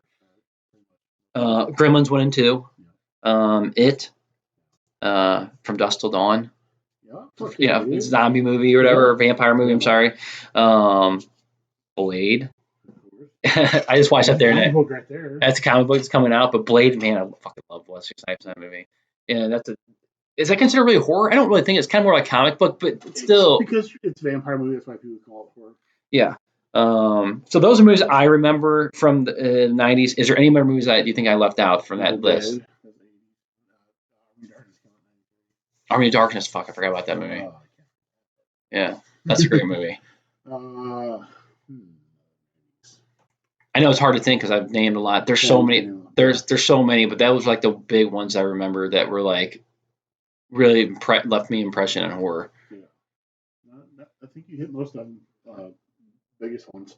I mean, in the '80s was Texas Chainsaw Massacre, right? Yeah, it was the '90s. '70s and '90s. Yeah, so that's what I remember. If I left one out, sorry, but that's what I remember from my list. Now 2000s going into it. I said a couple of these already, but we're going to say them again. Saw, obviously, probably the biggest one was Saw. I mean, look at their franchise. Final Destination, Paranormal Activity, another great original movie, low budget, made fucking tons of money. I think they've milked it too long, though, in my opinion. There was one. There's a debate. There was one called Ring and The Ring. I don't know if The Ring was 2000s and The Ring was in '90s. I think I got them mixed up, by the way. I think there was 2 Ring movies. One was called Ring and The Ring. There's 3 because there's rings. Okay. So I think one was the actual Ring movie, and the other one was the Japanese movie. Okay, so whatever. Maybe there's difference. One of the most ones that terrorized me in the 2000s was The Hills Have Eyes. That fucked me up, dude. That movie. If you say Ring, or the Ring, you have to say The Grudge. The Grudge. Yeah. Okay. Well, I love this movie, American Psycho. Oh fuck. God, I love that movie. Second one, oh dude, I turned it off after 10 minutes. American Psycho. Lena, what's her name? Mila Kunis is Mila Kunis. Yeah, she's the psycho in the second one. Yeah. I didn't watch all. Like 10 minutes after I turned it off. I only watched the first one. I heard the second one was that great from horror fans. 28 Days Later, great movie. I love this movie. We talked about it on actually my other podcast. My buddy Sam, he brought this up because I actually read the book, 1408. Love that movie. I think the book and movie are it's great. That was such a mind fuck at the end because I didn't know. I actually watched the movie before I read the book, so I didn't actually have any spoilers. Hostel, God, that's such a good movie too. That made me never want to stay in a hostel after that. That two are good though. Yeah, Eden Lake, I think. Eden Lake. Do you remember that? It was okay. It wasn't anything great. I just remember I watched it when I was a kid. The Descent. Okay. House of Wax. You know what I mean? I only went to go see that because I wanted to see Previous. Yep, I remember. It wasn't a great movie, but it was still a movie. And I wouldn't do anything justice. I know I left up a lot of movies in 2000. This is my last one. Your favorite, Freddy vs. Jason. Okay. So, I kind of said, I think Amityville Horror, but wasn't that kind of like a... That was late 70s, 80s. Yep. See, so it's like, obviously I got to read the reboots, because obviously there's tons of sequels, right? Yeah. I think that's what's actually saving horror is sequel movies, right? Yeah. I mean, look at Scream right now, the sequels, they keep going on. That universe is really keeping slashers alive. And Michael, obviously. Michael kills Scream any day of the week. But if you're looking at slashers, those two are kind of revitalizing horror is a genre, and that's kind of where what consensus was going.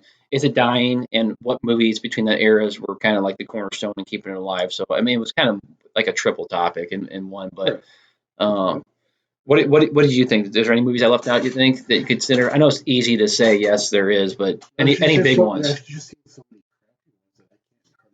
Mm-hmm.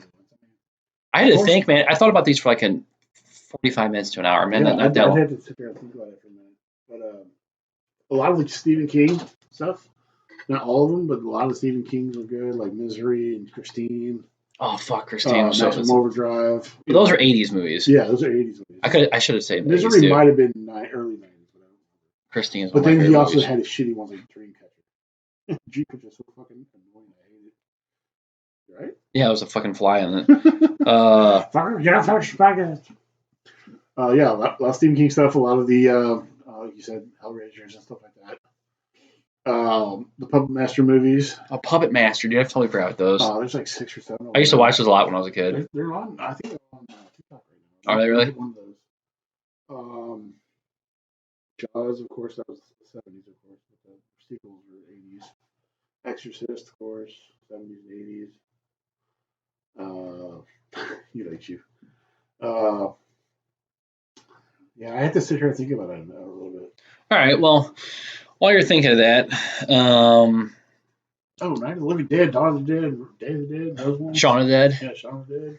That, honestly, I think is other than The Exorcist, is one of the funniest horror movies ever in Army of Darkness, in my opinion. Exorcist is always going to be funny to me. I know there's a lot of inside stuff with it, talking about like sexual abuse and stuff like that with women, but to me, that movie is funny. And even the new one was really good. I think more. Return of the Living Dead was good. Mm-hmm. I'm trying to think of like vampire movies, like Salem's Lot, Lost Boys. Lost Boys. I love the movie. That's like one of my favorite vampire. Almost my favorite vampire. Yeah, I mean, it was such a kind. And what's his name that plays the bad vampire? Plays it. Yeah, he plays it perfect, man. He plays a perfect like villain in anything. And I like because I like Flatliners. He wasn't a villain, but he was a bad guy, a badass, and he was fucking phenomenal. Why I like The Lost Place too is because I like they had good childhood actors in there, right? I mean, the guys we grew up on, Corey's the one. Yeah, Jason Patrick. It's weird. I think I sent you a reel the other day of Corey Feldman singing and stage, and he hits his face in the mic. Dude, he just looks so fucked up. Like he's totally going. Not too long ago, my buddy got to meet him. Oh, really? Yeah. I don't know if he's just demented or if he's mentally ill or. He's getting old. Mm-hmm. All the drugs that he did before. Mm-hmm.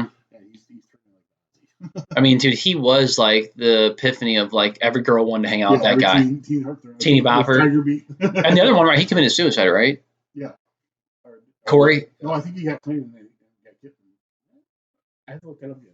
I thought he killed himself. Maybe he didn't. That or he died from just becoming healthy. His body couldn't take it. Oh, okay. Well, something like that. I remember after he died, because I remember Corey coming out and like crying on TV and talking about it and all the stuff they went through. And I used to watch the TV show. Corey's. It's crazy. Like we're talking about childhood actors. Look at what happened to those guys, dude. I mean, look if they didn't do drugs. Obviously, it's probably easier said than done because back in the 70s and 80s, they handed out cocaine and everything like it was candy, probably at parties and stuff. And they were kids in their 12, 13, hanging out with guys in their 19, 20, drinking. Yeah. Dude, same thing. Look at Drew Barrymore. Drew Barrymore is a perfect example. She was an alcoholic before she was 15. Like, really? E.T. got her. Yeah. We were watching something the other day, and she was oh God, I used to like her, but after I see her on her cringe ass TV show and like they're wearing masks on TV and stuff, like still in 2023, and just like some of the stuff she's done, it's like she's just off her rocker as well. Yeah, I see that, and then I see she was in a couple good movies, and there was a good show she was in. 50 First Dates. Carlito's Diet, whatever it is. Huh? Carlito's Diet. I've never seen it. It's a goofy zombie-ish kind of that TV show. It's actually really funny. I watched her in 50 First Dates with is it Adam Sandler? That was all right. That was okay, but still, like I couldn't take it because Adam Sandler. I loved her childhood movies. Childhood movies, she was good. Firestarter. Yep. You know that stuff was good. But then I see her. Dude, did I forget? Just sorry to interrupt you. Poltergeist. Yeah, you forgot Poltergeist. Holy fuck! I forgot that movie. Those were 90s, right? Yeah. Yeah, I can't forget. No, those were 80s and 90s. Were they? Yeah. Either way, I'm still gonna bring it up. Have you seen The House of Usher yet? Mm-hmm. You know one of the brothers is Henry Thomas, who played Elliot in E.T. Oh, I didn't know that. No. Yeah. I forgot which brother he is. He's the one that I have to show you. I can't tell you. But he played he played Elliot, and he was also in Psycho 4. He played the young Norman. He was also in Dr. Sleep. He played he played the bartender Jack Nicholson character. Okay. And I see his character or his life, how he is, and I see Drew Barrymore's. I'm like, dude, Hollywood. Yeah. I forgot the movie too, based off of Jack Nicholson's movie. Remember the prequel they had out, or Dr. Sleep. Dr. Sleep. Yeah. I thought that was good. Well, obviously The Shining, but that was an 80s movie too, right? Yes. So, like, that's what it sucks. It's like, I could say 80s movies, too, we could have brought up as well. You did bring up a lot that started in the 80s. So it's okay. Yeah, but I think... But again, that's your age difference with my age. Exactly. So, I think that will wrap up the horror stuff. Not all of it, but a little bit of what we're going on with the movie genre and the sequels and everything else. Is it dying? I guess we can wrap up the topic. Is it hot horror dying? No, I don't think it's dying. I think at one point, I felt like it was because there was just nothing that was coming out that was grabbing my attention, and maybe I was just not really looking for it either because it wasn't being shoved in my face like it used to be. But I just think now I feel like there is a resurgence coming back for it. I think there's a lot of people who've missed it and want it back because look at movies as a whole right now dying. Like comedy movies are kind of dead. Horror movies, I think comedy's kind of taken the dying aspect where comedy was always like one of the top stuff with rom-coms. Comedians are dead now. Farley's dead. Adam Sandler doesn't do anything much. Well, that no one will take a risk in comedy movies because of PR. Exactly. You know. So I think it's still. I think it's coming back. What do you think? I think so. It's still relevant. I think it's really good because we need some good laughs. Yeah. All right. So I'm going to stop that topic. I'm going to get into. I have one topic at the end, but I'm going to do this after Tim's trivia. I want to do it because it's still part of the horror topic. So This is going to be Michael Myers trivia. I got a couple questions. Let's see if I can stump Tim here, the expert. I'm not perfect, but And also, I have some just like cool, like food for thought stuff that I didn't know about Michael. It might be true, might not be true. I really don't know, and that's why Tim's here because he knows that stuff. All right, so if you're a Michael Myers fan, and you don't know this, turn off the podcast again. So, what was Michael Myers' mask originally created after? Correct. Did you know what mask they were trying to use before the William Shatner mask? They couldn't get rights to it. I don't know specifically who owned the rights, but I remember why it turned into because I just watched something on it last night. Okay, we got William Shatner, so that's the biggest thing if you're a fan. But they're actually trying to do a clown mask. Yes, that's right. In the beginning. Yeah. Correct. So I figure you know that. It was Marcel. One famous clown. Yeah, he wouldn't give up the rights to it, and now people are like, "You're an idiot. You should have done it." Right. Can Michael Myers talk? Which Michael Myers are you talking about? Oh, I guess it encompasses is the original Michael Myers. Okay. No. We're not talking about him. We're talking about the original John Carpenter. That's always been a myth because he never says anything. Correct. At all, ever. So people thought he was a deaf mute or whatever. Mm-hmm. If you had to say yes or no, what would you say? I'd say no. Okay. I think a lot of people said no on that too. But according to this super ultra fan, he says from John Carpenter's scripts that from Dr. Loomis says he can talk, but he doesn't want to talk. So like there's like a reference to it. So like he's implying that yes, he can talk, but he doesn't choose to talk. Right. I don't know if there's really anything behind it. To me, I say no too. The dude can't talk because I think he's possessed or whatever. So, but in theory, if that's what it was in the original John Carpenter script, maybe yes. It's kind of a trick question. I really don't know. I think the only person that can really answer it is he did. He right. Did talk until he got older. Then he didn't talk. Right. So maybe that's what Loomis even talks about. That. Yeah. He wishes not to speak anymore. So maybe yes, he can talk. Maybe we'll find out more in the Michael Myers TV show if it comes out. Let's see. Okay, you might know this or not. This is kind of a hard one. How many people played Michael Myers originally in the first film? 6. No, 3. 6 people. So it was the young one. It was the young one with a flashback. It was Nick Castle and Courtney. Yep. There's one more guy that played it. That would be 5. There's a 6th guy, the stunt man that played him, jumped out the window and did some shit, or fell out the window. According to everything I read, it was 6 people that played him in the original one, and they count the stunt man as someone playing him. So yeah, that was a trick question, I guess. It was a hard one. I stumped you. Hold on. You told me this, and you might have forgot, but not. How was Michael Myers originally named? Where'd they get his name from? It's the guy who's distributing the movie. Correct. Okay. A lot of people don't know that. I didn't know that. So in the original, I think it was Halloween H2O. Which one's the one with Busta Rhymes? Resurrection. Okay, so Michael Myers did he originally kill Busta Rhymes in the original one, or did he not? This is a true Michael Myers fan question because nobody really knows this kind of shit. The scenario is Michael stabs him in the shoulder, but the kid saves the girl, and you don't see Busta after that. Right. So I'd say yes, he kills Busta. You're right. So what originally happened was he kills him by actually snapping his neck. And it didn't play well with audiences because people like fucking Busta Rhymes. Dude, come on, everybody does. So he lives, and they went back and cut the scene. They actually have the original scene. You can find it online. So he snapped his neck. You have it? Oh, no. I had this part where.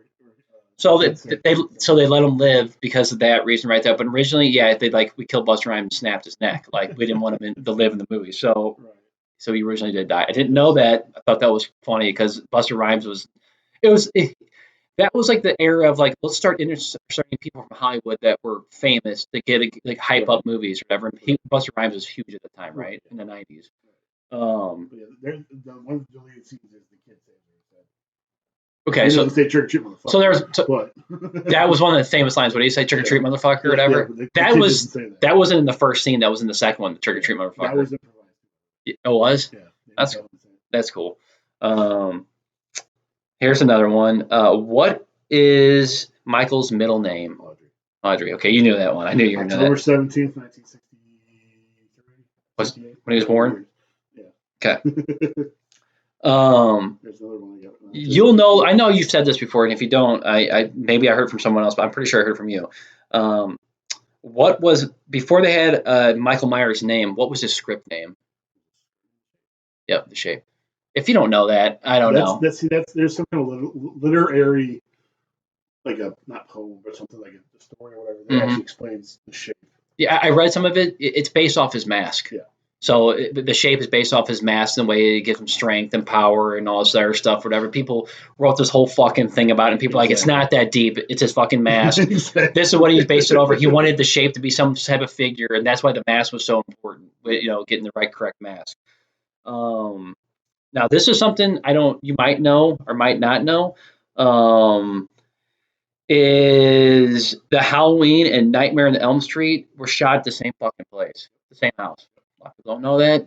That's not a trick question. That was just more of like a trivia, like you didn't know. And then also, now this could be part of the TV show. People are kind of speculating this might go back into what got Michael to become Michael Myers or whatever. They say it's based on a spirit Celtic teenager curse. Okay, well, someone's implying that goes back to the Thorn stuff again. Right. So I don't know the whole backstory, the lore of it, but this was just another thing I felt that it wasn't a trivia question or a trick question because it's not something I think most people would know. But that's what people are kind of like speculating where he became Michael Myers. Even speculation of before the Halloween Ends came out that they were going to bring back saying that Michael's mask was a silver shamrock mask, which would have been real. I thought would have been really fucking cool. From movie together. The number 3. Yeah, the Witches season of the Witches. It was one of the ones that they discontinued or whatever, something like that, to make it. That's why they did because of Michael, or whatever.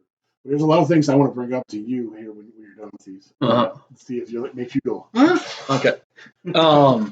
I think that was all the trivia stuff. That was anything surprising, and this was anything. I only looked it up for like 30 minutes. So anything that you considered right or wrong, I think that's besides the 6 people. Yeah, and the one kind of cut me off because I looked it up from a different source, and they said it was 6 people. So I knew you knew The Shape. I knew that was a big one. The Busta Rhymes thing, I didn't know if you knew about that one. I knew you knew the British distributor, the Celtic Curse. I was like, he might know that. I think the 6 people, I knew that one was going to throw you off because that's not something that's really common knowledge. Right. Not many people look into it that much crap with it. But the Audrey thing, I didn't even know. I forgot his middle name. Some people said it was Aubrey. Yeah. There's a lot of people speculate it's Aubrey, but it's I don't think it is. I think it's Audrey from what everybody was saying. I think even in the script it even says Audrey. Yeah. Anything else about that? My part. Okay. Okay. The original Michael Myers. You watch the credits. Mm-hmm. They'll say Michael. I forgot the kid's name, but Michael, age 6. Mm-hmm.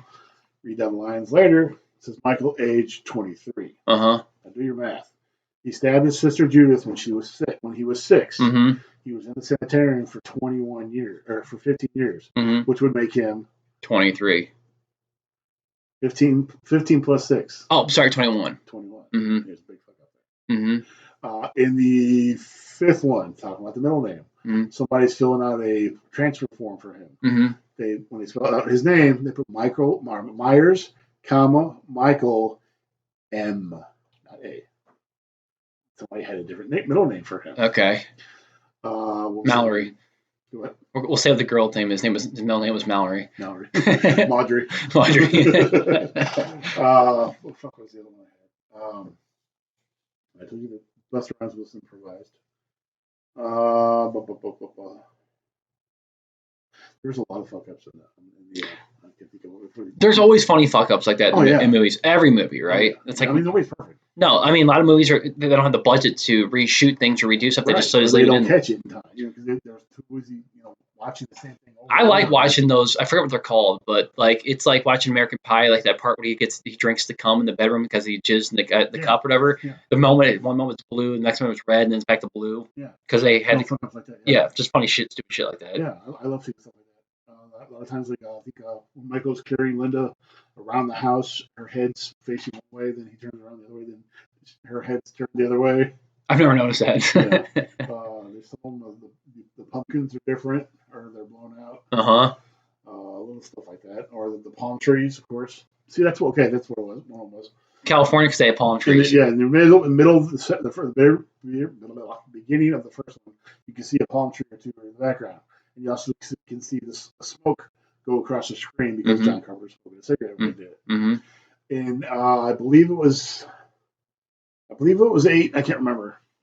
I know it was in one of the Rob Zombie one. I think it's the first Rob Zombie one. In different sequels, basically, you could see palm trees in the background, even though it's Illinois. It's supposed to be Illinois. I think that was like a running joke kind of thing. I think. I don't know for sure. But that's what I got right now. I can't think of the top of my head. But I want to throw some of that stuff that you see. I didn't know any of that, so that was cool. I think that those kind of things are always funny to me. Oh yeah, especially when people catch them like years later. The one. When you see Michael's, Busta Rhymes is dressed up as Michael in the 8th one. Yep. You see him in a jumpsuit, kind of like a mechanic's jumpsuit, and then camera goes to Michael, and he goes back to Busta, and he's in like a jean jacket. Oh fuck! I never noticed that either. Yeah, that's funny. Fuck, dude. I actually, I know a lot of people hate that one. I kind of like that one. I thought it was cool. I didn't think it was horrible, but I think it was the best. No, I mean Busta Rhymes was kind of cool and whatever, and it's like they kind of ruined it with that fag kid that was always like in the computer, like in the chat room and doing everything, letting their live streaming it. But I thought it was something different. It was like kind of like watching. I think it was ahead of its time because we have head cams. It was definitely ahead of its time. So like it was cool in that way, but like kids at a Halloween party goes on the computer to go watch something or whatever. It was just kind of like nerdy, dorky stuff, whatever. Who does that? I didn't like that part. It's like you should have just stayed in this house and just like was like glued in the screen or something. I don't know. Right. Whatever. It's definitely dated now when you watch it, but for like the time era, it was definitely was ahead of its time. Thinking like let's live stream something online to watch something. Right. It was cool for the internet time. All right, so last topic. This one I don't know about. Right? No, it's not. It's nothing crazy. It's nothing about Halloween. There's nothing you know about. I like to watch and read and watch too. Yes. And this is kind of anybody can relate to this. This is a relatable topic. It's not just horror or nothing like that. It's relatable because we all do this, right? Is working a waste of your life? Ooh. So I'm gonna let you start because I got long rants, or we can kind of spitball back and forth. But you start, and then tell me what you think. Is working a waste of your life? I believe it wastes away a good part of your life. Yes, you got to make money. You got to have things. You got to have a house and kids, responsibilities. You got to have money, and that's the only way you're going to get money unless you win the lottery. But even then, you still got to spend money to get that. Mentally, it breaks you down a lot. Because you sometimes work with stupid fucking people, and you can't do nothing about it. You can transfer, but then you live with other stupid fucking people. Even the commute to work, even the people you don't work, people on the highway who don't know how to fucking drive. I'd say it wastes a good part of your good. You could use a better time. We use your time differently with that time. Yeah, the 8 hours you spend at work. You could be doing something more constructive or something that you would love to do. More fulfilling. Yes. Yeah. So that's kind of the way stimulating too, not just fulfilling. Stimulating. That's a great way to put it. I think it's a double-edged sword. My favorite word to use in podcasts, but that's why I like to bring it up because it's got positives and negatives. I think a lot more negatives outweigh the positives. The way I look at it is I don't work for fun. Like obviously, if I had my dream job, like if I was playing in the NHL or doing something I really loved, then it wouldn't even be considered a job. And that's what everybody says. Like that's the way to look at your job. But I think that 99% of people they don't get that kind of freedom. Maybe 95%. I don't know because now people can do startup business and everything else. There's more like freedom for people to like kind of choose. Before it was like the only way to make it you have to work this 40-hour job, whatever, and they came up with a 40-hour work week and all this kind of stuff. So I don't work for fun. I don't work to get rewarded, like the little what am I thinking about? Like the kudos at work, where you get pats on the back and that's rewarding, and like Get you a get, water bottle. like here's a pizza party, you did good, high five. Like if you've ever seen that meme where it's like, Yeah. oh, I don't get a raise at work, here's a pizza party from your manager, high five, huh? Yeah, it's like guy how much like pizza is. Yeah, exactly. Like there's a lot of jokes with that kind of stuff, and that's how I feel like it is. I work for money. I work for money to provide me with the things I need to do necessary for my hobbies and for my livelihood, to eat, pay bills, like, pretty much what everybody does. And not saying that people can't enjoy your job and can't enjoy what you do. The problem with me is I feel like it's like you said, it's a waste of your life because you spend so much time making money for someone else and doing things that obviously it's capitalism, but it's kind of to a point where you don't get really anything out of it. Like me going to work and updating software and something for somebody in the company so they can do a meeting is cool for them to do a meeting, but does it really do any fulfilling stuff for you at the end of the day? No. Do I feel good about it sometimes? Once in a while. But for the most part, it's just another job. I'm grinding it out, and all I'm thinking about is can't wait to get off work so I can do X, Y, and Z. And that's the way I take it. I think it does waste a part of your life because I don't think we're meant to spend our lives behind cubicles or on a computer screen working and doing stuff. I feel like we're supposed to be, out in nature or doing things that we enjoy and love. Now, obviously, this is the best we got, right? So it's easy to say, and it's like not everybody is born with a silver spoon. If I was born rich, I wouldn't, most people don't make their kids go to work and they could then fulfill themselves and do stuff, and then they turn out to be sometimes a piece of garbage, or people are envious of them because of the way they get to grow up. So that's not the norm for most people, or they're idolized because they're movie stars or whatever they are. But um, I most of the time I always think there's got to be better stuff than just the way we do it. Like you get up, you go to sleep. I'm sorry, you get up, you go to work, you fight traffic, on the way home. You might have an hour to go to the gym. You got to pick up the kids, do work, watch a little TV, and you go to bed. And that's your life, Monday through Friday. And Saturday and Sunday you have off. And by that time, all you have time is to get groceries, run errands, do stuff. And you really don't get any really free time to enjoy yourself. So that's why people take vacation. Um, to me, the reason I brought this topic up is because I had a lot of time to think about it, sitting at home working when I was listening to this at the same time. And to me, I feel like you do waste a lot of your life doing it.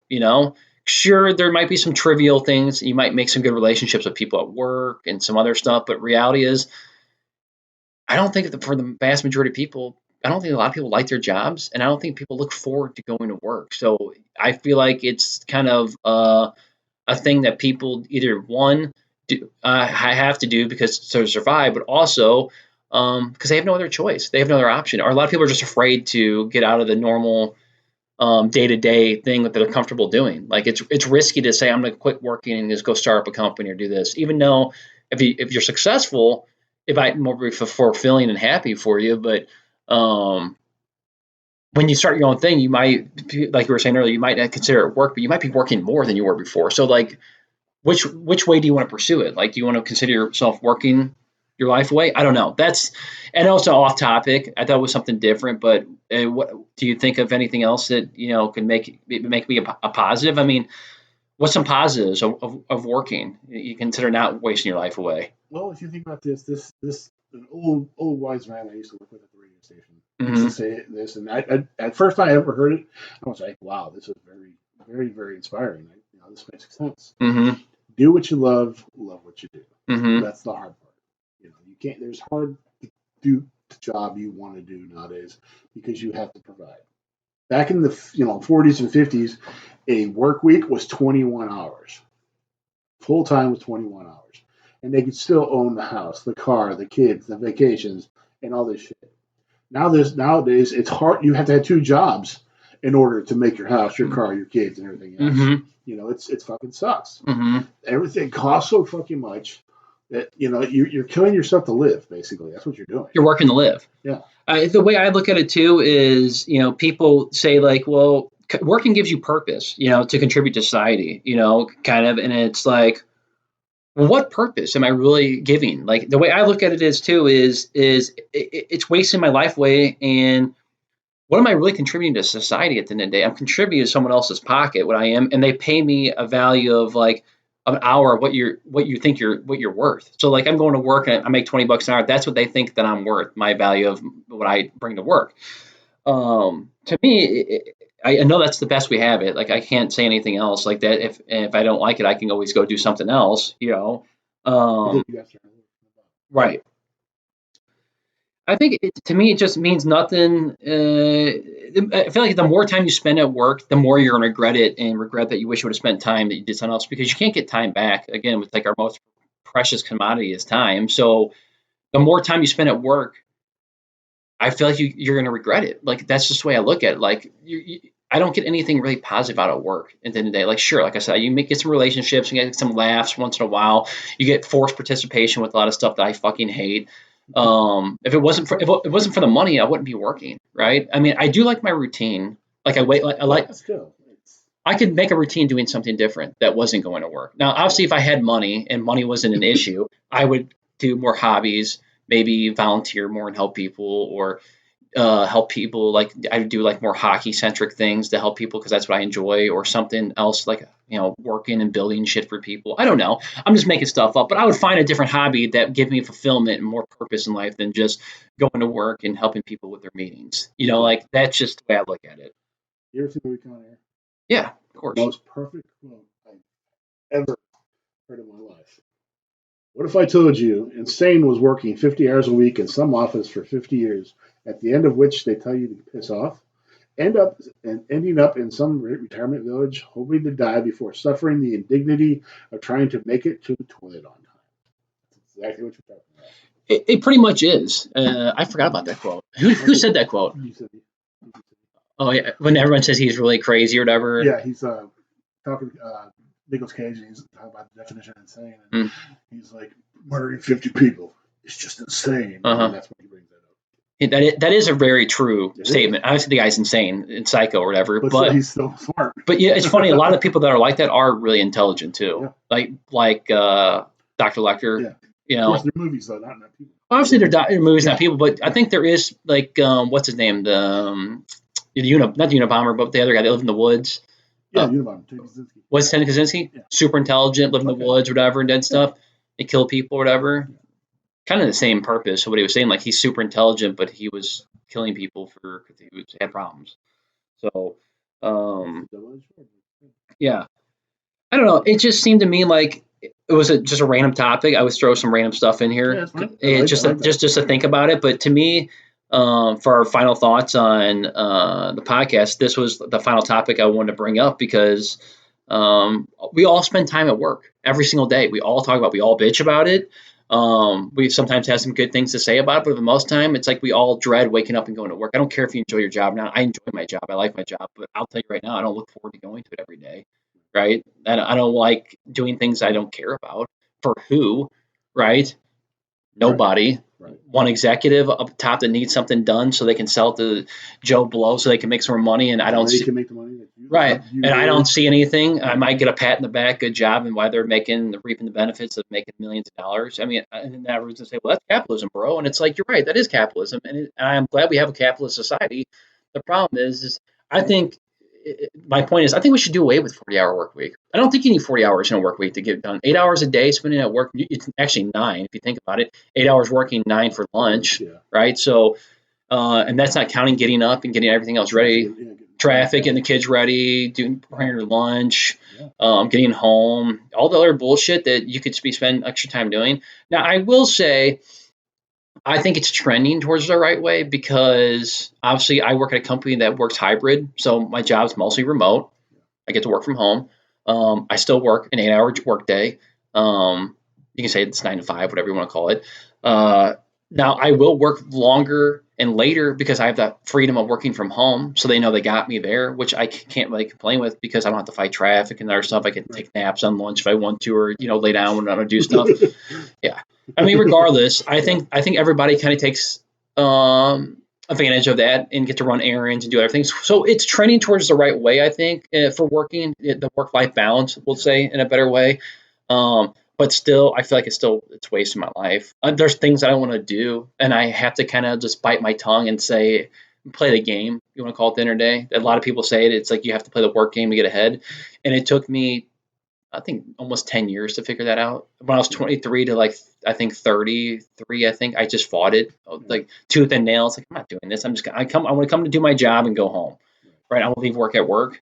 I've kind of figured out a way to do that now. Not everybody can, and I think there's nothing wrong with people who love going to work. I think that's kind of like the double edged sword. There's people that enjoy work. There's people that are married to their jobs. Like that's all they look forward to, right? Exactly. I'm not one of those people. I think that's a joke, and I think anybody else that thinks that you're supposed to be that way just because they're that way is an idiot. I used to have a boss that was that way because that's all he had no hobbies or anything else going on. So like work was his kind of his hobby. And like he was more concerned with his title than he was anything else. Like a title doesn't mean anything without the pay Exactly. at the end of the day. So you can call me janitor boy if you pay me right. But if you don't pay me, I don't care if I'm executive douche. Doesn't matter to me. That's not what I go to work for, right? We went back to going back to the money thing. So I'll let you add because I can just keep ranting.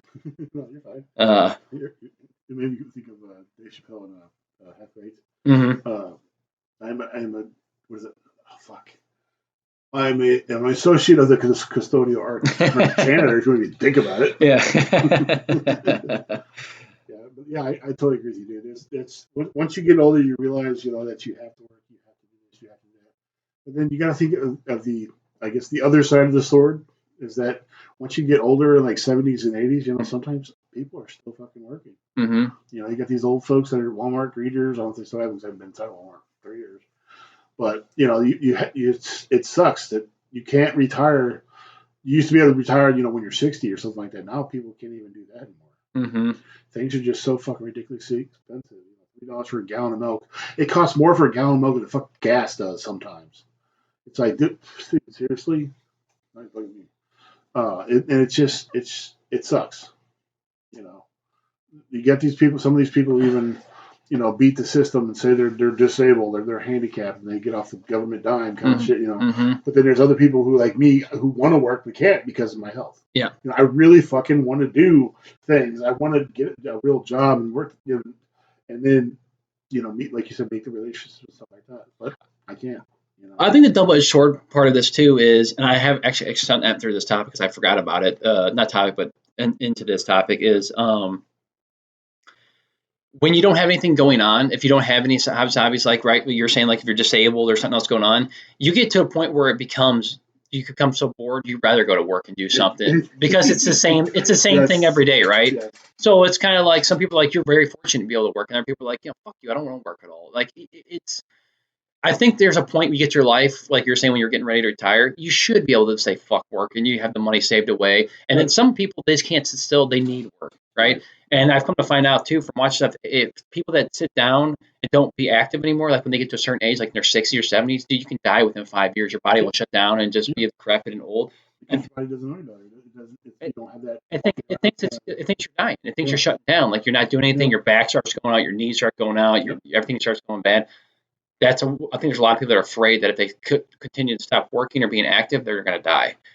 But I also think, and I forgot to bring this up, I think this is like one of the biggest things. I think I read this from a book or somebody who wrote a book about the 40-hour work week was for the first 18, 23, let's say from 18 to 25 years of your life, right? And maybe it's between from you're a toddler all the way to you graduate college. So what's the average age people? 23 to 25, something around there. They graduate college.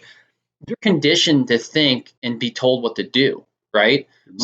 You're molded exactly to become a worker, right? And that's all you're told. And those are the options you're best at. Go to school, get a degree, what time you're supposed to eat, sleep, shit, whatever, whatever you're doing. And by the time you graduate, all you can think about is I can't wait to go get this job and work what I've been working so hard for these last 2 years. So you're kind of conditioned to think this is the only option I have. In reality, it really is, unless you go out and do something on your own to kind of make your own way and your own jobs and your own stuff. So I think that was kind of like the point. I forgot to do it. It's like you're given directions on everything. You're supposed to tell your mom and dad tell you have to be here at these schedules to do that. Because that's what's bred into us, man. And that's just the way I think about it. Huh?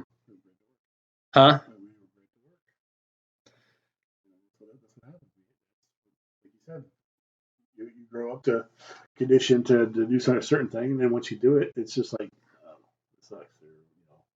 Well, yeah, because there's so many people who change so many fucking careers. There's one guy, and I'm not saying his name because I think he listens to this.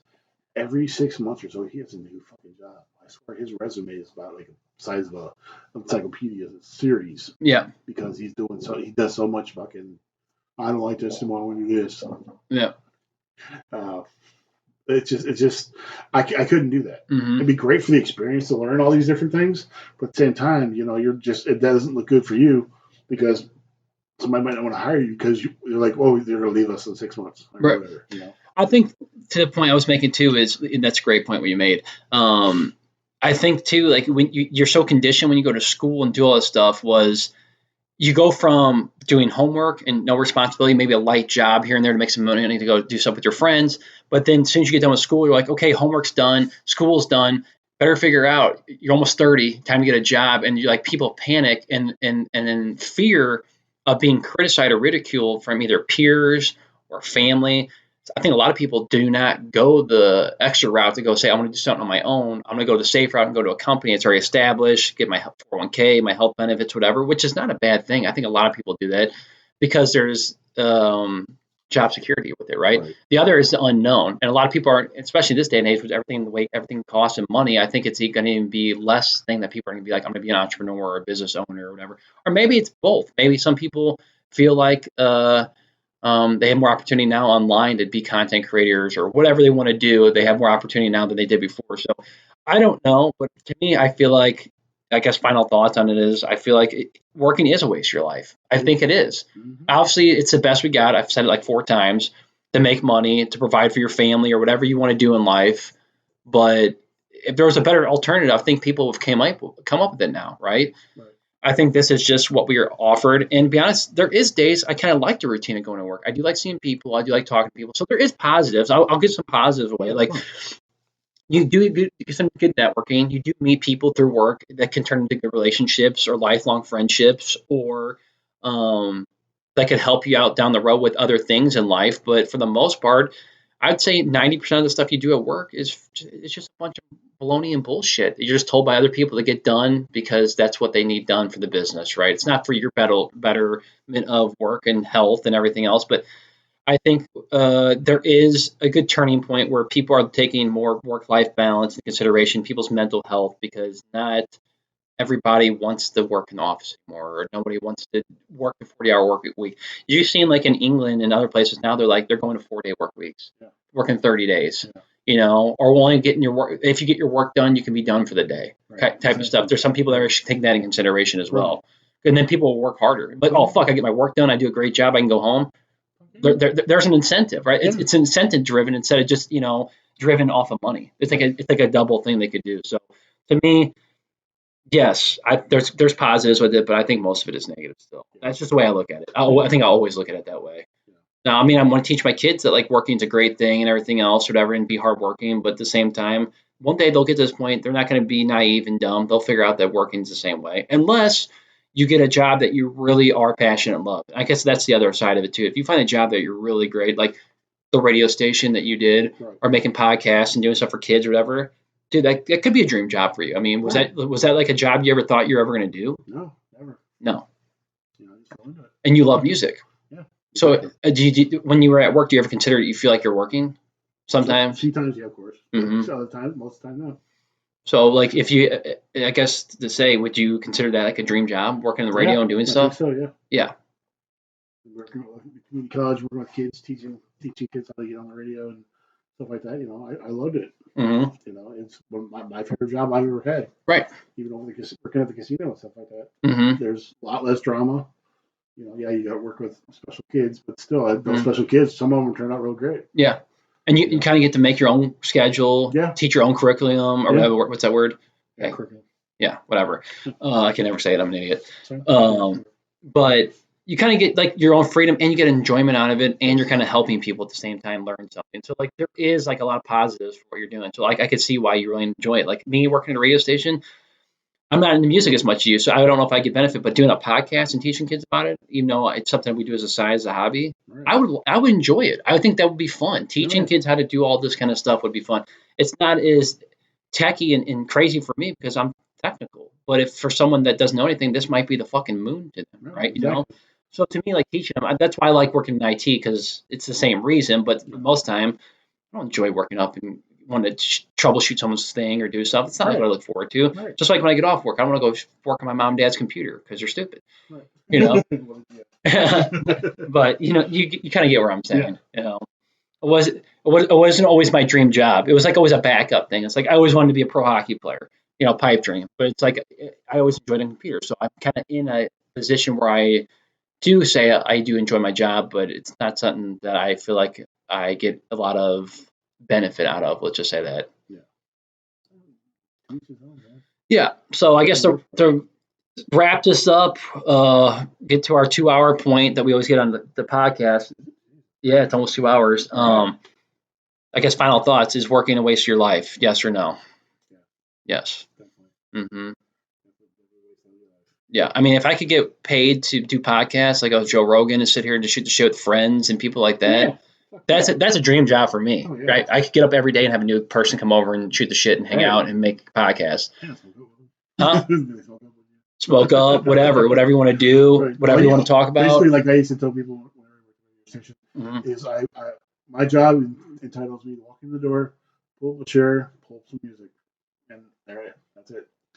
Yeah, I mean that to me, that's great because that's what you like to do, right? I mean, I could go to work every day and teach kids how to play hockey, or teach them fundamentals, or go do something like that, like because I look forward to it. Even though I'm not being a pro player or something like that, but I would get benefit of teaching others to do it. Unlike right now, I'm teaching little kids how to skate and do fundamentals, and I never thought I would enjoy that until I had my son, and it's like, man, I actually look forward to get up on Saturday morning to go do this, or Thursday with the kids. Stupid as that sounds, other people are like, oh, this sounds awful because they're kids. But to me, it doesn't even feel like I'm really working or doing anything. I'm getting paid to have fun. Is the way I look at it. So I guess that's the double-edged sword of working, right? There's things you can do that you love and things you waste your life away doing. So that's it, man. Any other side notes? Any other topics or anything we might have talked about, missed for Halloween? No, I think we're good. I mean, we did miss Friday the 13th. That's okay. Which is okay. It's going to be another one. And Halloween is coming up in a week and a half, which is weird. It's going to be on a Tuesday. Yeah. So, like... A week away. Yeah, a week and a half. It's a week and a half away. Almost 2 weeks. Yeah. The weird thing about it to me is it's on a Tuesday night, and it's like, so next week we have to go to work, which sucks. I think it's kind of always been the thing. Yeah. Remember, before that, we had to go to school. So or you go to school. Bad. Yeah.